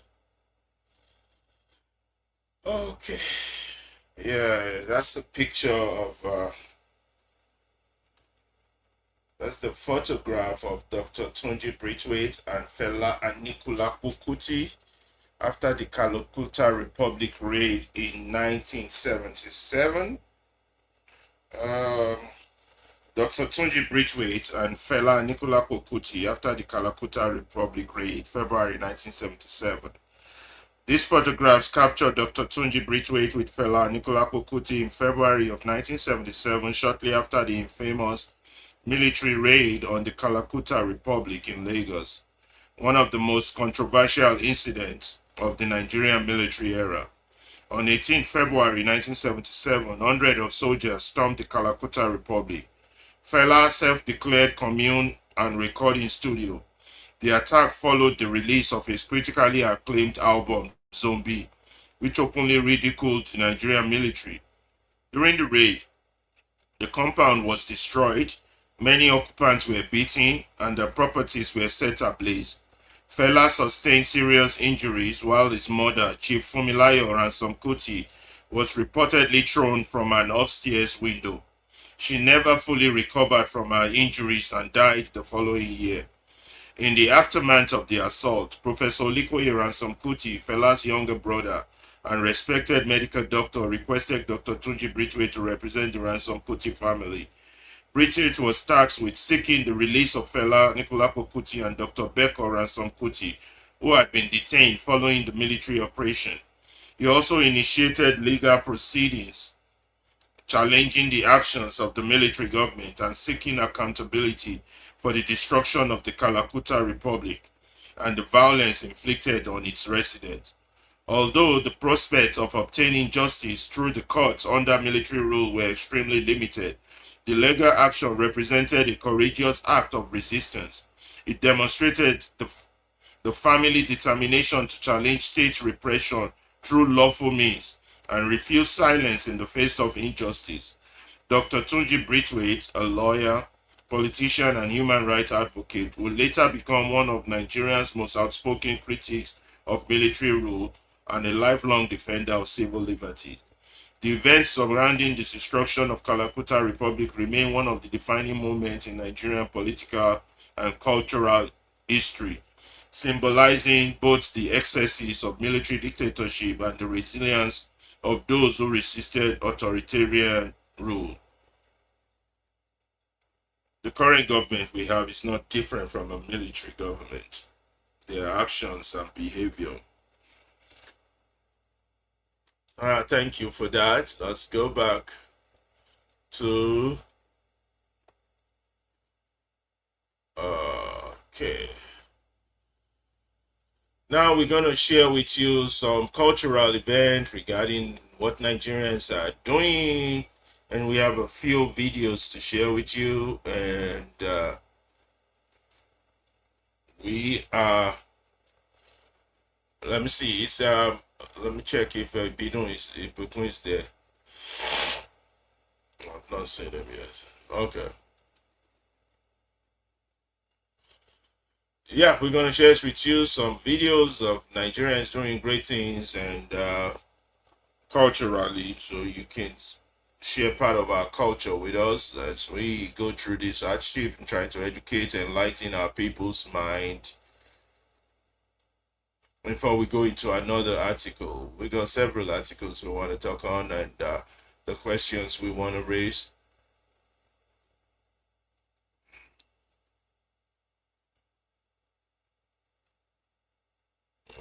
Well, after we show you Nigerian cultural event, we'll talk about when power forgets its mortality, a warning from Bucharest to Abuja. That will be our next article. But before we do that, we're going to cover this. First, a few words of wisdom. Let's share that. In a country well governed, poverty is something to be ashamed of. In a country badly governed, wealth is something to be ashamed of. In a country well governed, poverty is something to be ashamed of. In a country badly governed, wealth is something to be ashamed of.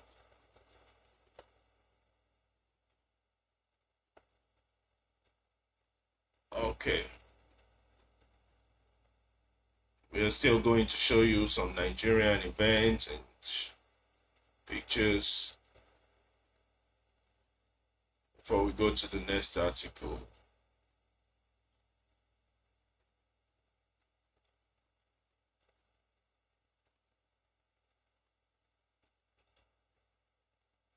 Also, this just to share this with you before we go to the Nigerian event.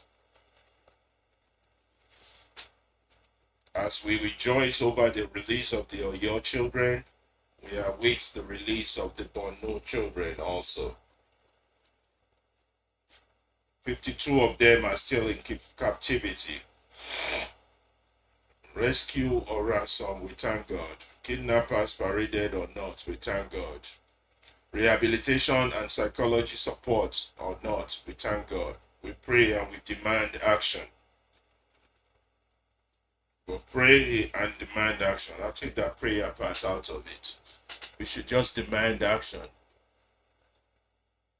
They should never have been taken in the first place. As the state faithfully discharges traditional and primary responsibility for the welfare and security of the people, this ordeal might not have occurred. Yet, for their freedom, we are here thanking God. The suspected kidnappers have not been paraded, and the rescue operation has not been filmed and shared, as happened in the cases of Adeboye's sister. We'll talk more about that later. Let's go back to sharing some positive things about the country. The things we do that makes us happy.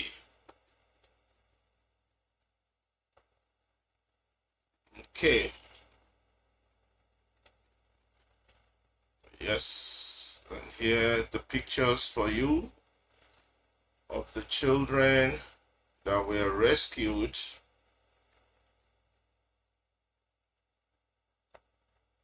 pictures, the children that were rescued from kidnappers after 52 days.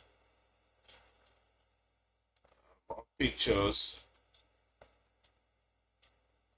More pictures. That's good.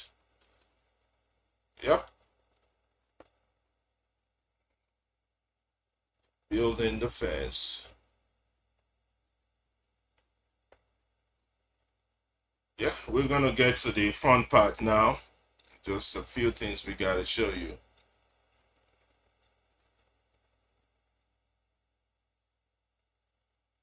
And another article, Nigerian elitism.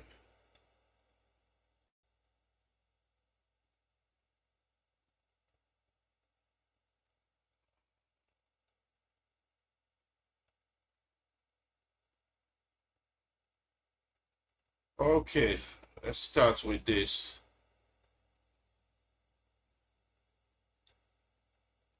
Where's the sound?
Yes, more.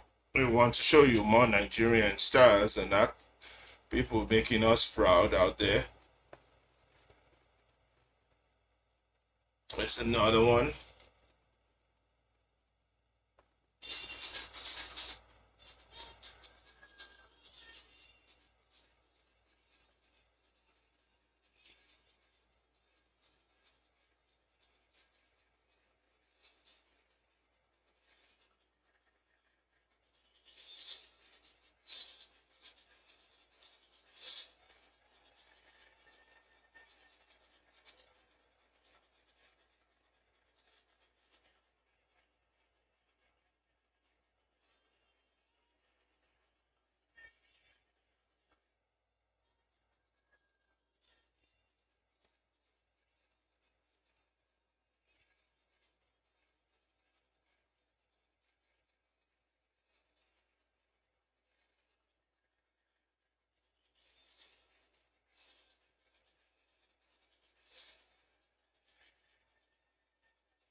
Okay, we got more for you. Just hold on and be entertained.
today we're bringing you Organ Kid Bassi, Nigerian first world boxing champion. We have his picture right there. Let's make sure it's showing. Okay, Organ Kid Bassi, Nigerian first world boxing champion Organ Kid Bassi with his family at the London airport in August of 1958. Pictured alongside the celebrated boxer are his wife Maria Bassi and their two children, Organ Jr. and Richard. Born Okun Bassi Asukwo on 3rd June of 1932 in Calabar, Organ Bassi became a pioneer in Nigerian and African boxing history. Nicknamed Kid Bassi, he rose through the ranks during the 50s while fighting primarily in the United Kingdom. On 24th June 1957, Bassi made history by defeating Sharif Amir in Paris to win the World Featherweight Championship under the New York State Athletic Commission. The victory made him the first Nigerian to become a world boxing champion, and a landmark achievement that inspired generations of Nigerian athletes. Bassi successfully defended his title before losing it in 1959 to David Moore. Despite the defeat, his accomplishment had already secured his place among Africa's greatest sporting pioneers. In recognition of his achievement and his contribution to sport, Bassi was appointed a member of the Order of the British Empire in 1959. Becoming one of the earliest Nigerian athletes to receive the honor, after retiring from professional boxing, Organ Bassi remained active in sports development. He later served as a boxing coach and administrator, helping to nurture young talent and contribute to the growth of sport in Nigeria. Organ Kid Bassi passed away on 26 June 1998, but his legacy endures as one of the foundational figures in Nigerian sporting history. His success on the world stage opened doors for future generations of Nigerian boxers, established Nigeria as a respected force in international boxing. Source: International Boxing Hall of Fame, Boxing Record Archive, Contemporary British Newspaper, 1957 to 59. Yeah, we're going to give you some more music and then we'll be back to give you another article, one from Dr. Zainab Suleiman and another one from Amari Cho.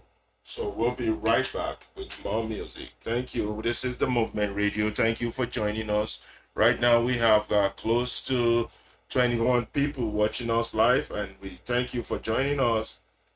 Thank you.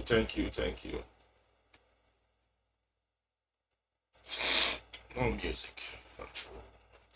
Delete.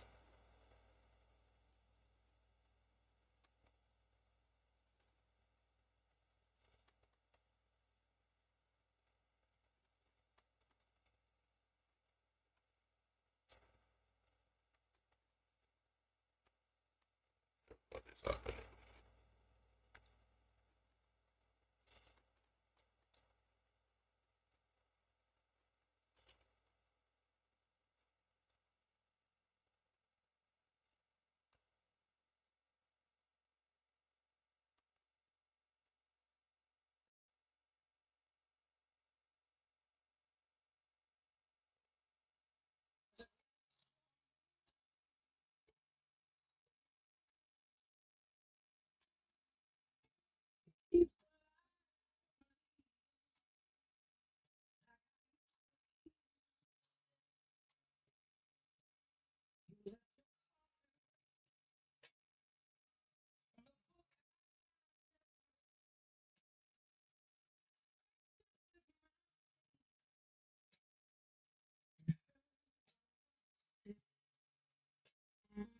You made a church of silence, then asked me why I prayed.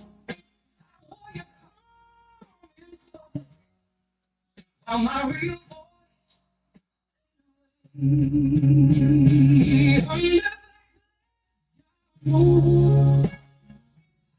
The shape of truth.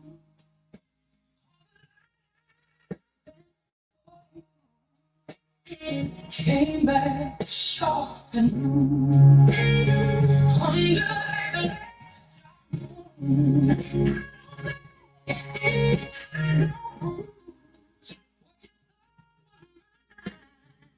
To lose, it's waking up in me. I found a sorry folded in the pocket of a coat.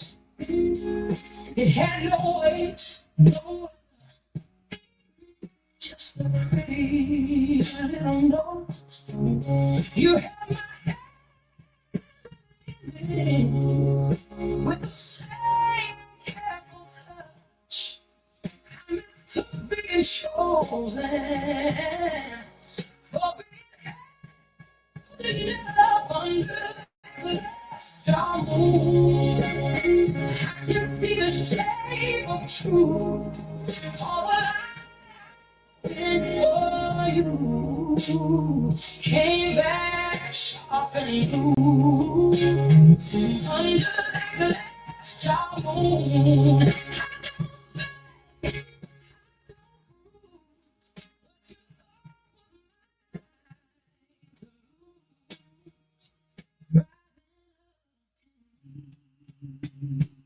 Yeah.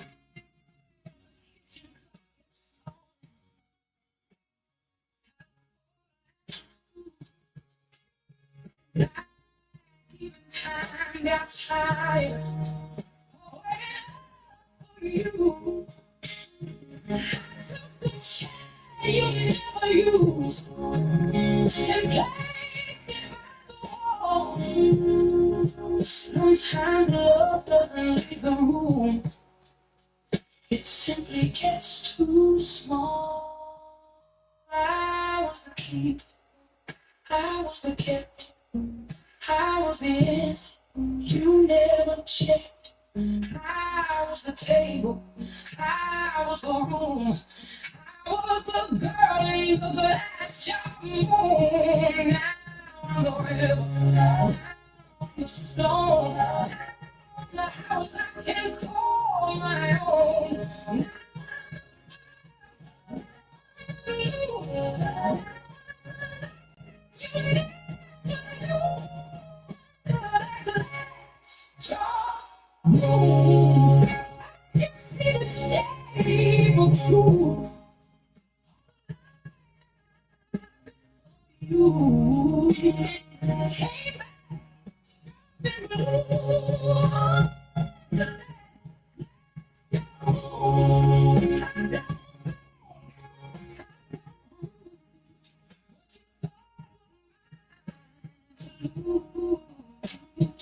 Standing up in me.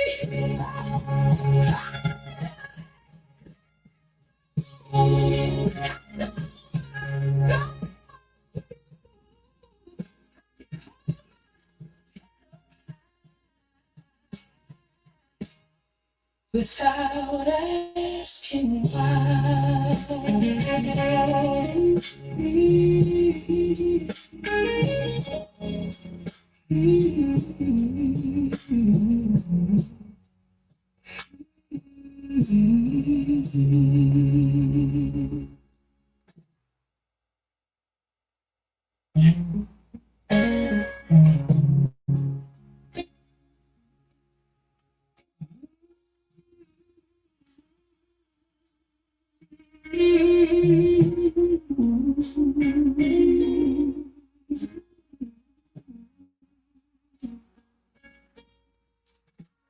There's a good man standing in my door,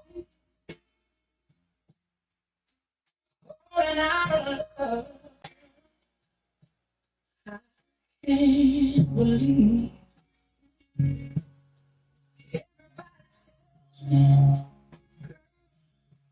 just let him in, but my heart learned early. Things always leave, so I hold my breath and I count to 10. These old walls right back up again, 'cause there's fear in the air.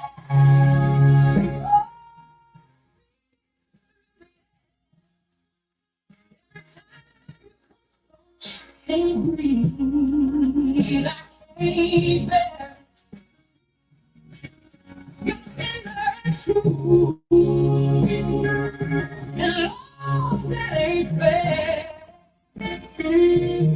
the sweeter you love me, the more there's fear in the air.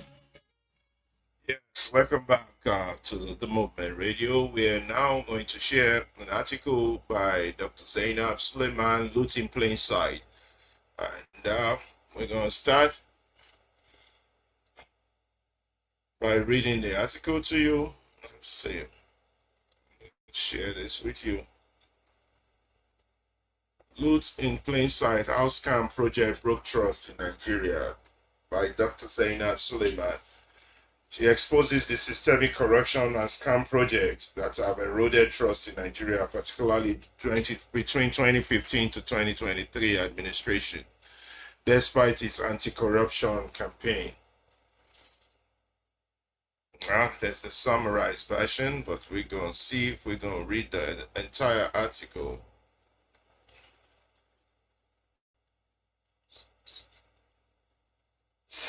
The worst part of it is that the money was not stolen. Yeah, let's start on that, and then we'll talk about our next article. Oh, Ibukun, you're back. Any updates before I start? Oh, you're gone again?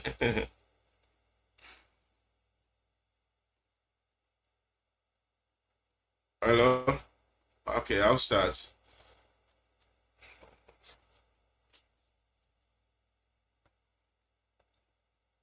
Yeah. Any updates from you before I start on the next article? Ibukun? Well, we might have to get things rolling. I would indeed catch up with you in like 5 minutes. I'm still trying to figure out things there. 5 minutes, okay. Yeah, that should be enough. Yeah, I'll have catch the up time with you to very soon. finish this article that I'm about to read. Okay, no problem. Yeah, so Loot in Plain Sight by Dr. Zainab Suleiman. Wants 2 or 3 shorter version in caps for social media. The worst part is that the money was not stolen. The worst part is that you see loyalists defending it. Must you support every lie just to stay relevant? Nigerians have had that line for 8 years, between 2015 and 2023. The administration came in, one promise, will fight corruption. The slogan was on billboard, in speeches, in campaign jingles, but somewhere between the promise and the budget, the project turned into the problem. This is not about hating a government. This is about grieving a country that keeps paying for the same scam in new packaging. And if we don't name the pattern, we'll vote for it again in a different Agbada. 1. The white elephant pattern. The project that exists only on paper. Every administration has them, but the scale was industrial this time. Examples Nigerians still talk about: the national carrier, the Nigerian here, announced with fanfare in 2018. A logo was unveiled in London. Years and billions later, the plane never left the ground. The launch in 2023 was later revealed to be a chartered Ethiopian airline plane with Nigerian colors painted on it. Billions budgeted, zero accountability. School feeding program, 100 billion naira spent yearly. In a country where teachers still buy chalk from their salary, audit showed ghost pupils, inflated numbers, and contractors paid for food never cooked. And yet, the press release kept calling it a success. Rail and road project with endless environment.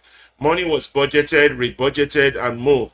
Project started in 2016, were still ongoing in 2023 with new completion date. The scam isn't that nothing was built, it's that what was built cost 3 times what it should have. The pattern: announce big, budget bigger, deliver small, audit never. The pattern: announce big, budget bigger, deliver small, audit never. The emergency intervention pattern crisis as cover. Every time there's a national emergency, the emergency became the business. COVID-19 palliative 2020. Billions were released for relief. Warehouse filled with rice and noodles were later looted by citizens during NSAS protest. If the palliatives had reached people, Why were the warehouse still full 6 months later?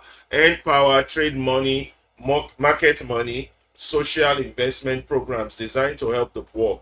Good idea. Terrible execution.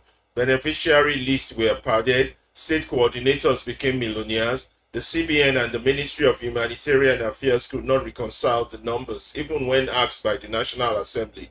The pattern: use poverty as a PR campaign and use the budget as a slush fund. The security vote and the oversight proof pattern. This is the quietest and most expensive scam.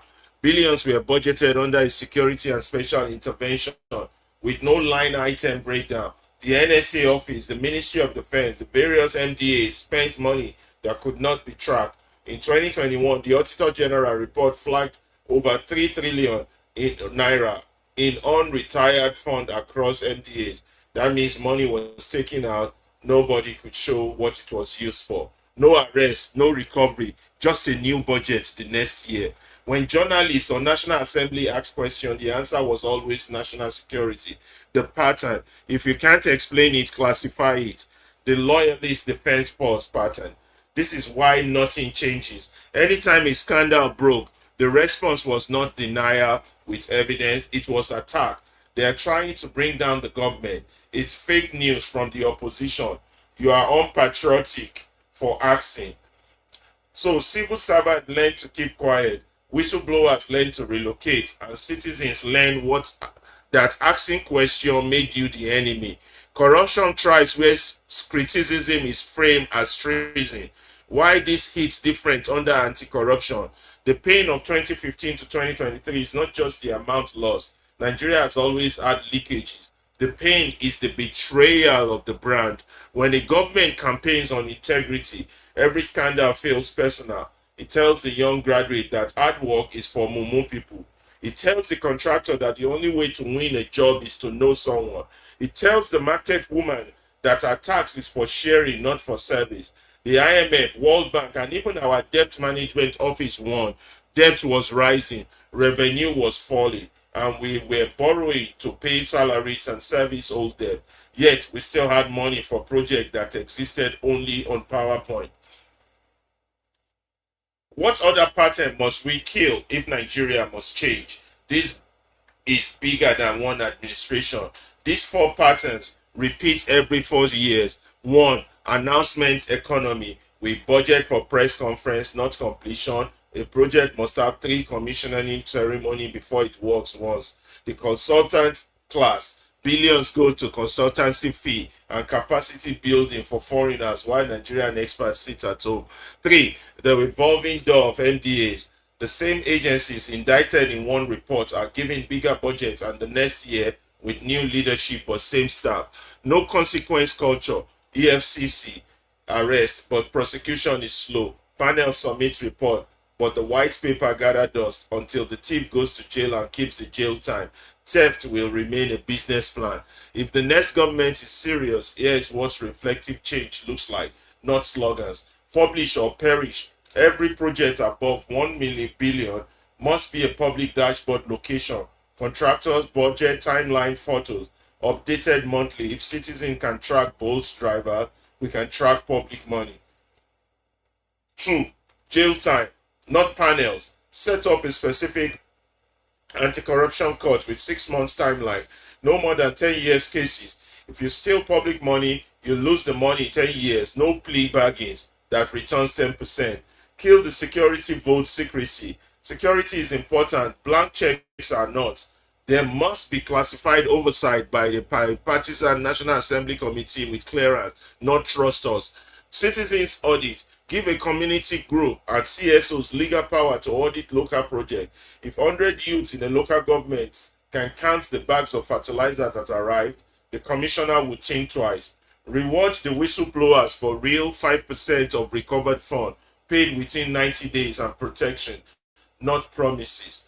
To the loyalists and to us, I know someone will read this and say, but what about other party? Yeah, dumbass idiots will always say that. That's the trap. Nigeria is not a football match. You don't defend a scam because your person is in power. That's how we got here. The day we decide that stealing is wrong, even when our brothers does it, that is the day Nigeria will start healing. 950 words cannot capture 8 years of anger, but it can start a conversation. Government will only change when citizens stop clapping for mediocrity and start demanding receipts. When we vote with data, not tribe. When we shame looters more than we celebrate them on Instagram.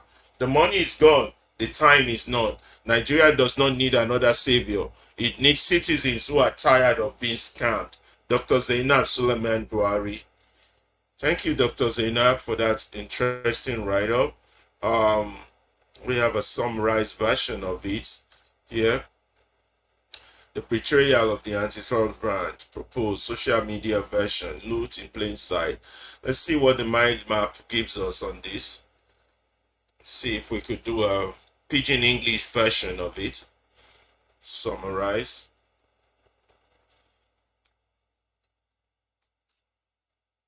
Yes. Scam projects in Nigeria broke trust. The white elephant Absolutely. Absolutely. Okay. Yeah. It good me we talk on for pidgin English. Very, very good. Yeah. I was thinking the pidgin English version. If you help me enlarge them well for your screen for that place, so that I go okay, see I 'em. will do that one. I will do that one. Hold on, though. Let me see if you can. Can you see it? I don't even know what it is. Yes, I've been seeing them like that. But centralize it to the middle of the screen. You can just shift it to make it centralized. Okay. Aha, so zoom in like that. Aha, zoom in like that. Yes, okay. Okay. So let's do the pidgin English version. Aha. So the story starts from here. Scam project in broken trust. Yeah, by Scam Dr. project, Zainab broken trust. Suleiman. Thank you, Dr. Zainab. So I think the first one is the white elephant. So go ahead. You want to cover it in pidgin? Yes, I go try cover them for pidgin lang in English. Okay. The white elephant pattern. This na the drawing of waiting they happen for our Obodo, Nigeria, and many people they talk. I'm saying our government, and even in African continent generally, and you can see the pattern. The white elephant pattern. Many people they talk. Waiting be white elephant. Waiting be white elephant. Che, I don't see white elephant before. That gives you a hint of what the meaning of white elephant pattern means, because when you aim for a big project we no exist, we be saying just now wayo something to just calm the people, and you have the national carrier Nigerian hair, which is in our modern. They give us 3 examples. One was the national give us example, national, the school feeding program, and then the railroad project. Be like saying that those ones are the example where they give us. Yes. Continue. I could just interject. They join you. They talk. It's good like that. There are many white elephant projects we did for this country, and part of it is this Nigerian hair. I don't know whether now remember the Buhari regime where we say the minister for air, the minister for aviation, they still they face charges till today because of the role we in play for the mago of this Nigerian hair. They budgeted for it. It was a very big budget, but at the end of the day, they go rent aircraft for Ethiopia, come paint them Nigerian hair. At the end of the day, after they don't use them snap picture finish, they return them back to Ethiopia. So this is an example of white elephant project where would they talk. Project where we say the whole idea is not to make it work. It is just to scam, to tip our money. That is the whole idea of the whole project. All right. They announced government official, they go government, go they scam to steal people money, come up with 419 projects. Yahoo government. All right. So we have the school up to today. Up to today, the current government. Yes, now they say they do Continue, am Joe. till tomorrow. And many people, I will not even go to the coastal road where they do now. We be say coastal road. We be say they never even complete them. It don't they fall apart. They don't they patch them already. They never even complete the thing. Or so we have the school feeding program, 100 billion naira spent yearly. Ghost pupils. That is pupils. We know people is supposed to benefit from the thing. They don't benefit. All of the small children, where they budget this 100 billion naira for every year, they no Most people benefit mean say them. students we no exist, they put them for paper, say they Students, we know, exist. yes, they just a budget for them, say they collect them, and people, there's no evidence. Say small children, where they say they won't use this money for, they benefit from that particular initiative. It is all just mago, and there's no evidence. No, they pay contractor food, they no for food where they no supply, and then go to the railway road again. The same thing. Imagine. Endless environment and Endless delay. Project environment started and in delay. 2016. It's still ongoing. I'm still Oh boy, hungry. this is After they what don't even Professor they don't release Anima money. Shro called. Look, this is what Professor Anima Shro called the black man still think, the Africans still think that the white man has killed the big elephant, so everybody should bring their knife to it to cut the meat out so they can share. They don't know that nation building is a serious business. It's not your governance is not where you come to make money. Cut national cake. Our mentality has not changed, and until those things change, and then they will come up with intervention. When they go have white elephant project, then go have intervention pattern for during emergencies like they do for the palliative. Come on, continue. We go to share and back and forth. Continue. Good. That it go sweet now. No, the emergency intervention pattern, COVID-19 palliative. Well, now remember COVID-19, and they say something happened where be say now globally, now that virus we pack everybody for house where they say they declare lockdown. I don't remember that thing. Now that COVID-19, they use thief money, if you no. Now part of the scam pattern where they use with that, emergency intervention, because they go capitalize on waiting they happen. They go use thief money. Number one, billions released for relief. Yes, they budget billions upon billions, big money to relieve people. That is to pay people and to provide services where go reduce the impact of that particular disaster, because that COVID-19 was a disaster. Many people lost their life for that, lockdown we happened that year. But you have well houses, fields, later looted. That is the money they use and buy some palliative, put them for warehouse. But at the end of the day, people no benefit from that thing. So people can't they break warehouse because they just carry something put for the warehouse. The whole idea is not to give it out to people. And most of the money was even embezzled. All right. So palliative disease, yes. Nobody is punished up to today. There is no consequence. Consequence no day for Nigeria. No, but bad people just they go away. Votes. Now that one with the hear the most. Security vote pattern. Now that one, now in the detective money every month. We governor go say they go need one kind money for security, and at the end of the day, people no go dey secure. If you look at Oyo State now, based on our Obonge investigation we will do for that Oyo State, the one where they take kidnap people, where they don't release the people where they pack for their domot today. Maybe the years the news to say they don't release the people today. That governor don't collect 80 billion naira in security votes in the last 7 years where he don't dey for office. Now the question be say, what did he use that money do? Yeah, it's a blank check. We be saying blank check. Just they collect the money they put for pocket. Is a they call them slush fund. Breakdown. But billions budgeted with that is a slush fund. they give out the money. There's no accountability for it. Then Yet they don't they give there's public no feedback. security in the state. Maybe say people come the day vulnerable. Maybe say kidnappers they enter inside the states, come the Pake people go inside bush for 2 months. Those people dey for inside bush. Just because of say security no dey, and they don't budget money for that security, but some people don't carry the money put for the mouth. Only them now ain't get the money. So we have the loyalist defense force pattern. Loyalist defense pattern. What do we mean by that?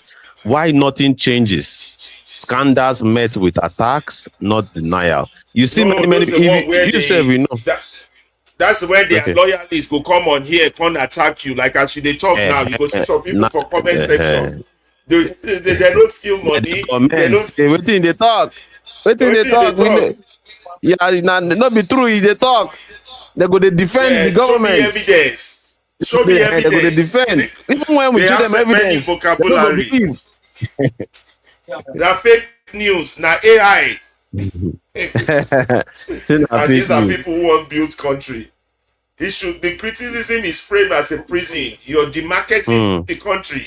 You don't hear it from the Agbadorians. They don't tell they you go say they demarketing demarket the country. If they chase investors away from the country, if they criticize your country like that, they go tell say they chase investors away. Them way they steal money, no chase investor. Now you way they criticize them, they chase investor. That's what we see Obodo, Nigeria. That's like Nigeria for you. Thank you, Dr. Seina, for this. And continue, Jare. Why this hits different? Because this is a party that campaign on anti-corruption, but they are even worse than the PDP in terms of corruption. Na so. They don't even they worse. It be like say they go learn work from PDP. Then them can't graduate from PDP. Can they do them on a large scale? On an industrial scale.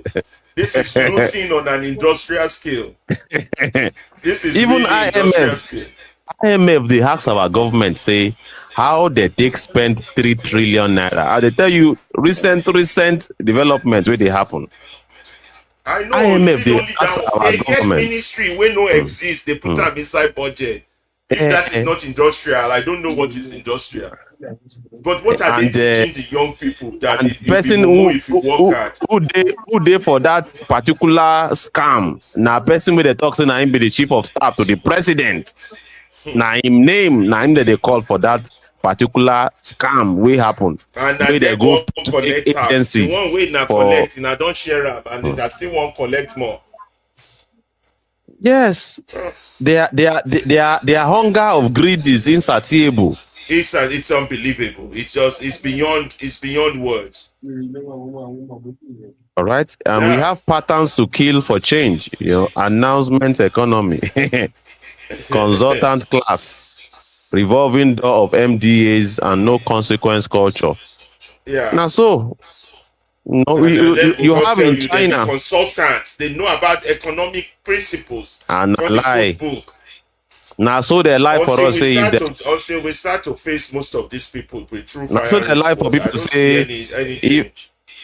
Thank you, because they lie for people say, if they come out petrol subsidy, economy go they okay. Now they don't come out petrol subsidy. How many years now? All the petrol subsidy, people they thief the money for that petrol subsidy now. They are getting away scot free. That is, I be the no consequence culture. What they talk for that place? So for China, you know why I like this girl's report. She will not only tell you what the problem is, she will even give you solution. You know how these people will be like. They say, give us solution. What will be your solution? She give them solution now. Publish or perish. Public dashboard for every 1 billion project. Let there be a timeline. How the money is being used.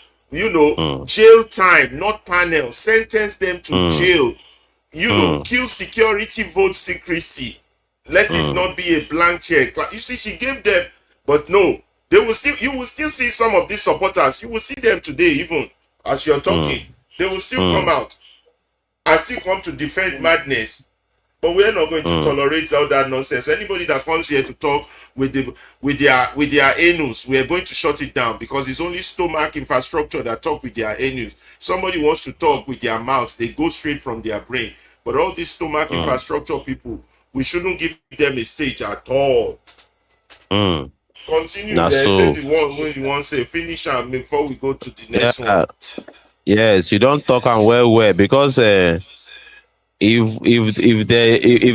bad people they get away with their corruption, now let me say we they encourage others to say a good made they corrupt. But if you are dealing with corrupt people, if you get rid of them, like the one way happened for China recently, maybe say a government official embezzle about some millions of dollars. They're telling them they go return them to who create them. Whoever create them, where they make them, they chop money, they go return them to that person. There's no forgiveness for stealing from the people. Not to kill you away, because you don't get any use for the society, and you are the impact of the money where you steal, it affect millions of lives. All of the monies that should indeed go for education, go for infrastructure, only you don't carry and put for your own pocket. So that is a crime against humanity, and they should not be forgivable under the law. Now why China they advance in every area? Because people they fear before you go steal money, you go think them twice. You know, go feed tip. We have turned it into industry, and we want the country to grow. How is the country? It's like fetching water with baskets. It's like fetching water with baskets. How your country will grow? So he gave them reflective change needed. He gave them solution: publish or perish. Where you have a dashboard, location, contractors, budget, timeline, everything. Jail them, no panel, 6 month minimum, no plea bargain for their trial. Kill security vote, classified and oversight by bipartisan committee. Citizen audit, legalize citizens to be able to audit all these crazy things they are doing. Legal power for community organization. Reward whistle flow as 5% recovered fund paid within 90 days. Protection, not promises. Then to the loyalists and to us, here's what she has to say to the loyalists. Don't defend scam. I don't think they will listen. No, the thing is in their blood. Don't defend maybe scam. If they talk them every day, one day, some of them they go reconsider. Because your person is in power, stealing is wrong. Even when your brother does it, demand receipts, vote with data, not try. Shame looters, not celebrate them. Nigeria needs Nigerian citizens tired of being scammed. So our entire governmental system. That's why I don't call it a government. I call it economic sabotage and treason. That's what we practice at the national level. Pure treason, treasonous activities is what we practice, and we'll use words cover them as if we're doing something important. We have 21. Do we have any?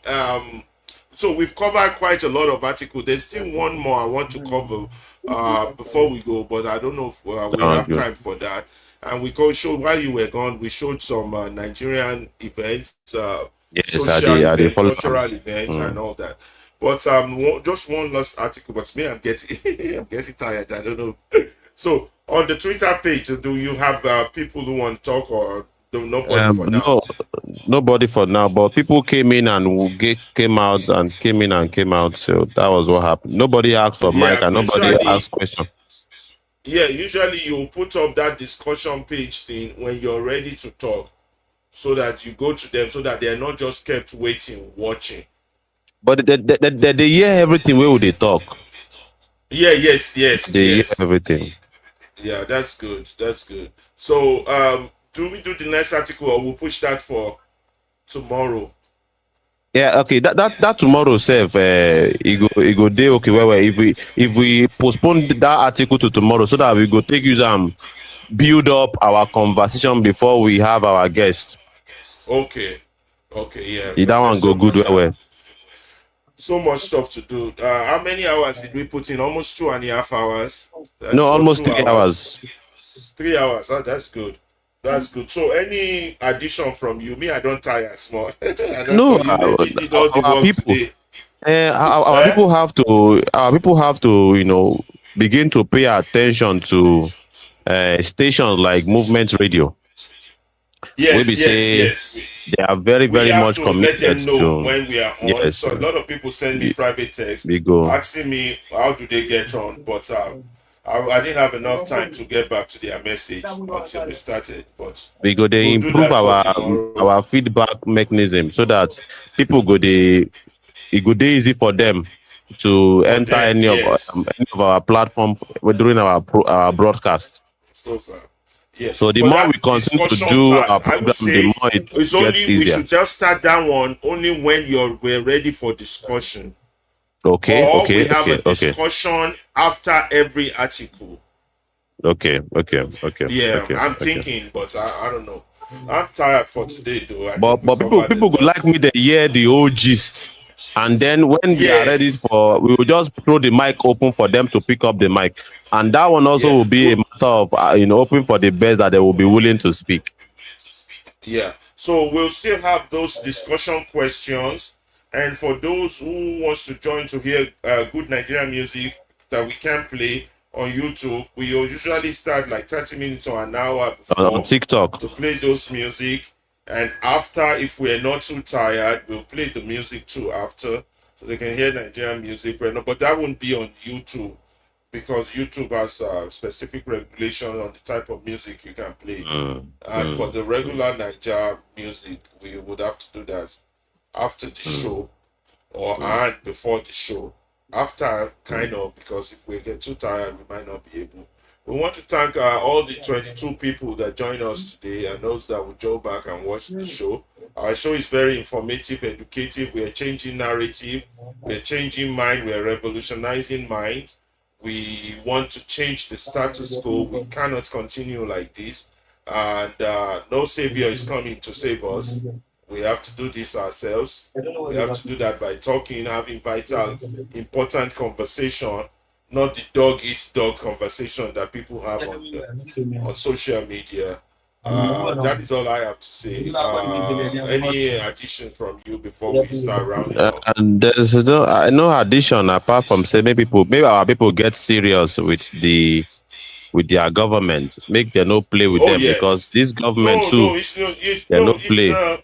something that's been built over 60, 65 years. It's not easy to change their perspective. You have to start uncoupling them gradually, little by little, like this little stuff we're doing. That's how you start to unbuckle them. You understand? It's not easy. It's not an easy job. It's not an easy job. You know. So. But we just have to keep doing our own part, our own role. You Yes. know, Yes. just educate, find interesting things. You know, the articles we bring are very informative, educative, and things that would stimulate their brain and make them think. You know, these are the things we have to keep pushing forward for. You know, yeah. So we're not gonna give up. We're gonna just keep Yes. trying. Yeah, Yes. you should you do the closing remark by thanking those who have joined us. Because me, I don't talk tired. I really thank on our will now join us for this our broadcast today. I thank you so much because it's not easy to sit through almost 3 hours of very undiluted truth, because we live in a era where we say truth, they always pain people for here. People no one listen to the truth. They would rather go and listen to where they are entertained, where people they shake yash, where people they change bomb. But you sat down through it all the way. We salute on our where, and we hope say you go join us tomorrow for another Ogbonge edition of the Movement Radio live broadcast. Thank you so very much. We will never give up, and anybody will keep quiet. Announce to them that we will be having the terrorist survival on our show. And, yes, we will. So and We'll be having also the terrorist survivor. Make it tell us waiting in high see for yes, the domot and of the also kidnappers. members of the Nigerian reset movement. Mm, mm, They too mm, will come. We don't. We let the people know when we schedule that, and those are mm. our upcoming events. So far, so That's good. good. That's good. Yeah, I've seen about 9 comments. I didn't even read the comment. Have you been following the comment? Let me try. Let me make I see. Maybe. I saw 9 Okay. comments there. We didn't This comment even have now time to for check. Abdul now for Salam YouTube. and Adesanya. Yes. Adesanya Adeboye. Very interesting Yeah, speech. those A are the ones I country told you about. that has Remember a the things I gate told but you? no fence, meaning that no security, no one is safe. Most explicitly, okay, most especially Yes. the country that has no gate, no fence. Obviously, there is no rule of law. Hmm. That is interesting. That's Another one interesting. we Adesanya talk. They say everyone comes in and goes out. Okay, thank you so much. Another one we in talk be a country that has a gate. Okay, I think we have read that before. Another Before, one yeah. way a talk be leading to rampant cross-border livestock theft, smuggling, and undocumented migration. Yes, talking about our border, And we have and we people have also on Abdullah. TikTok. That is good. Yeah, we have people on TikTok. I don't know if they have comment, but yeah, but those guys are the ones I told you about. Remember what I told you about our Yes, people? yes, yes, Yeah, those are the yes. ones. Yeah.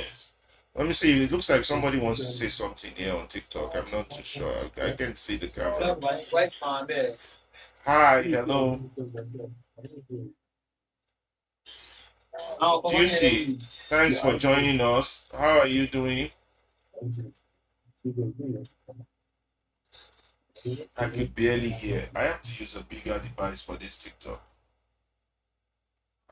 Hi, Juicy. How are you doing? Have you been watching our show? Yeah.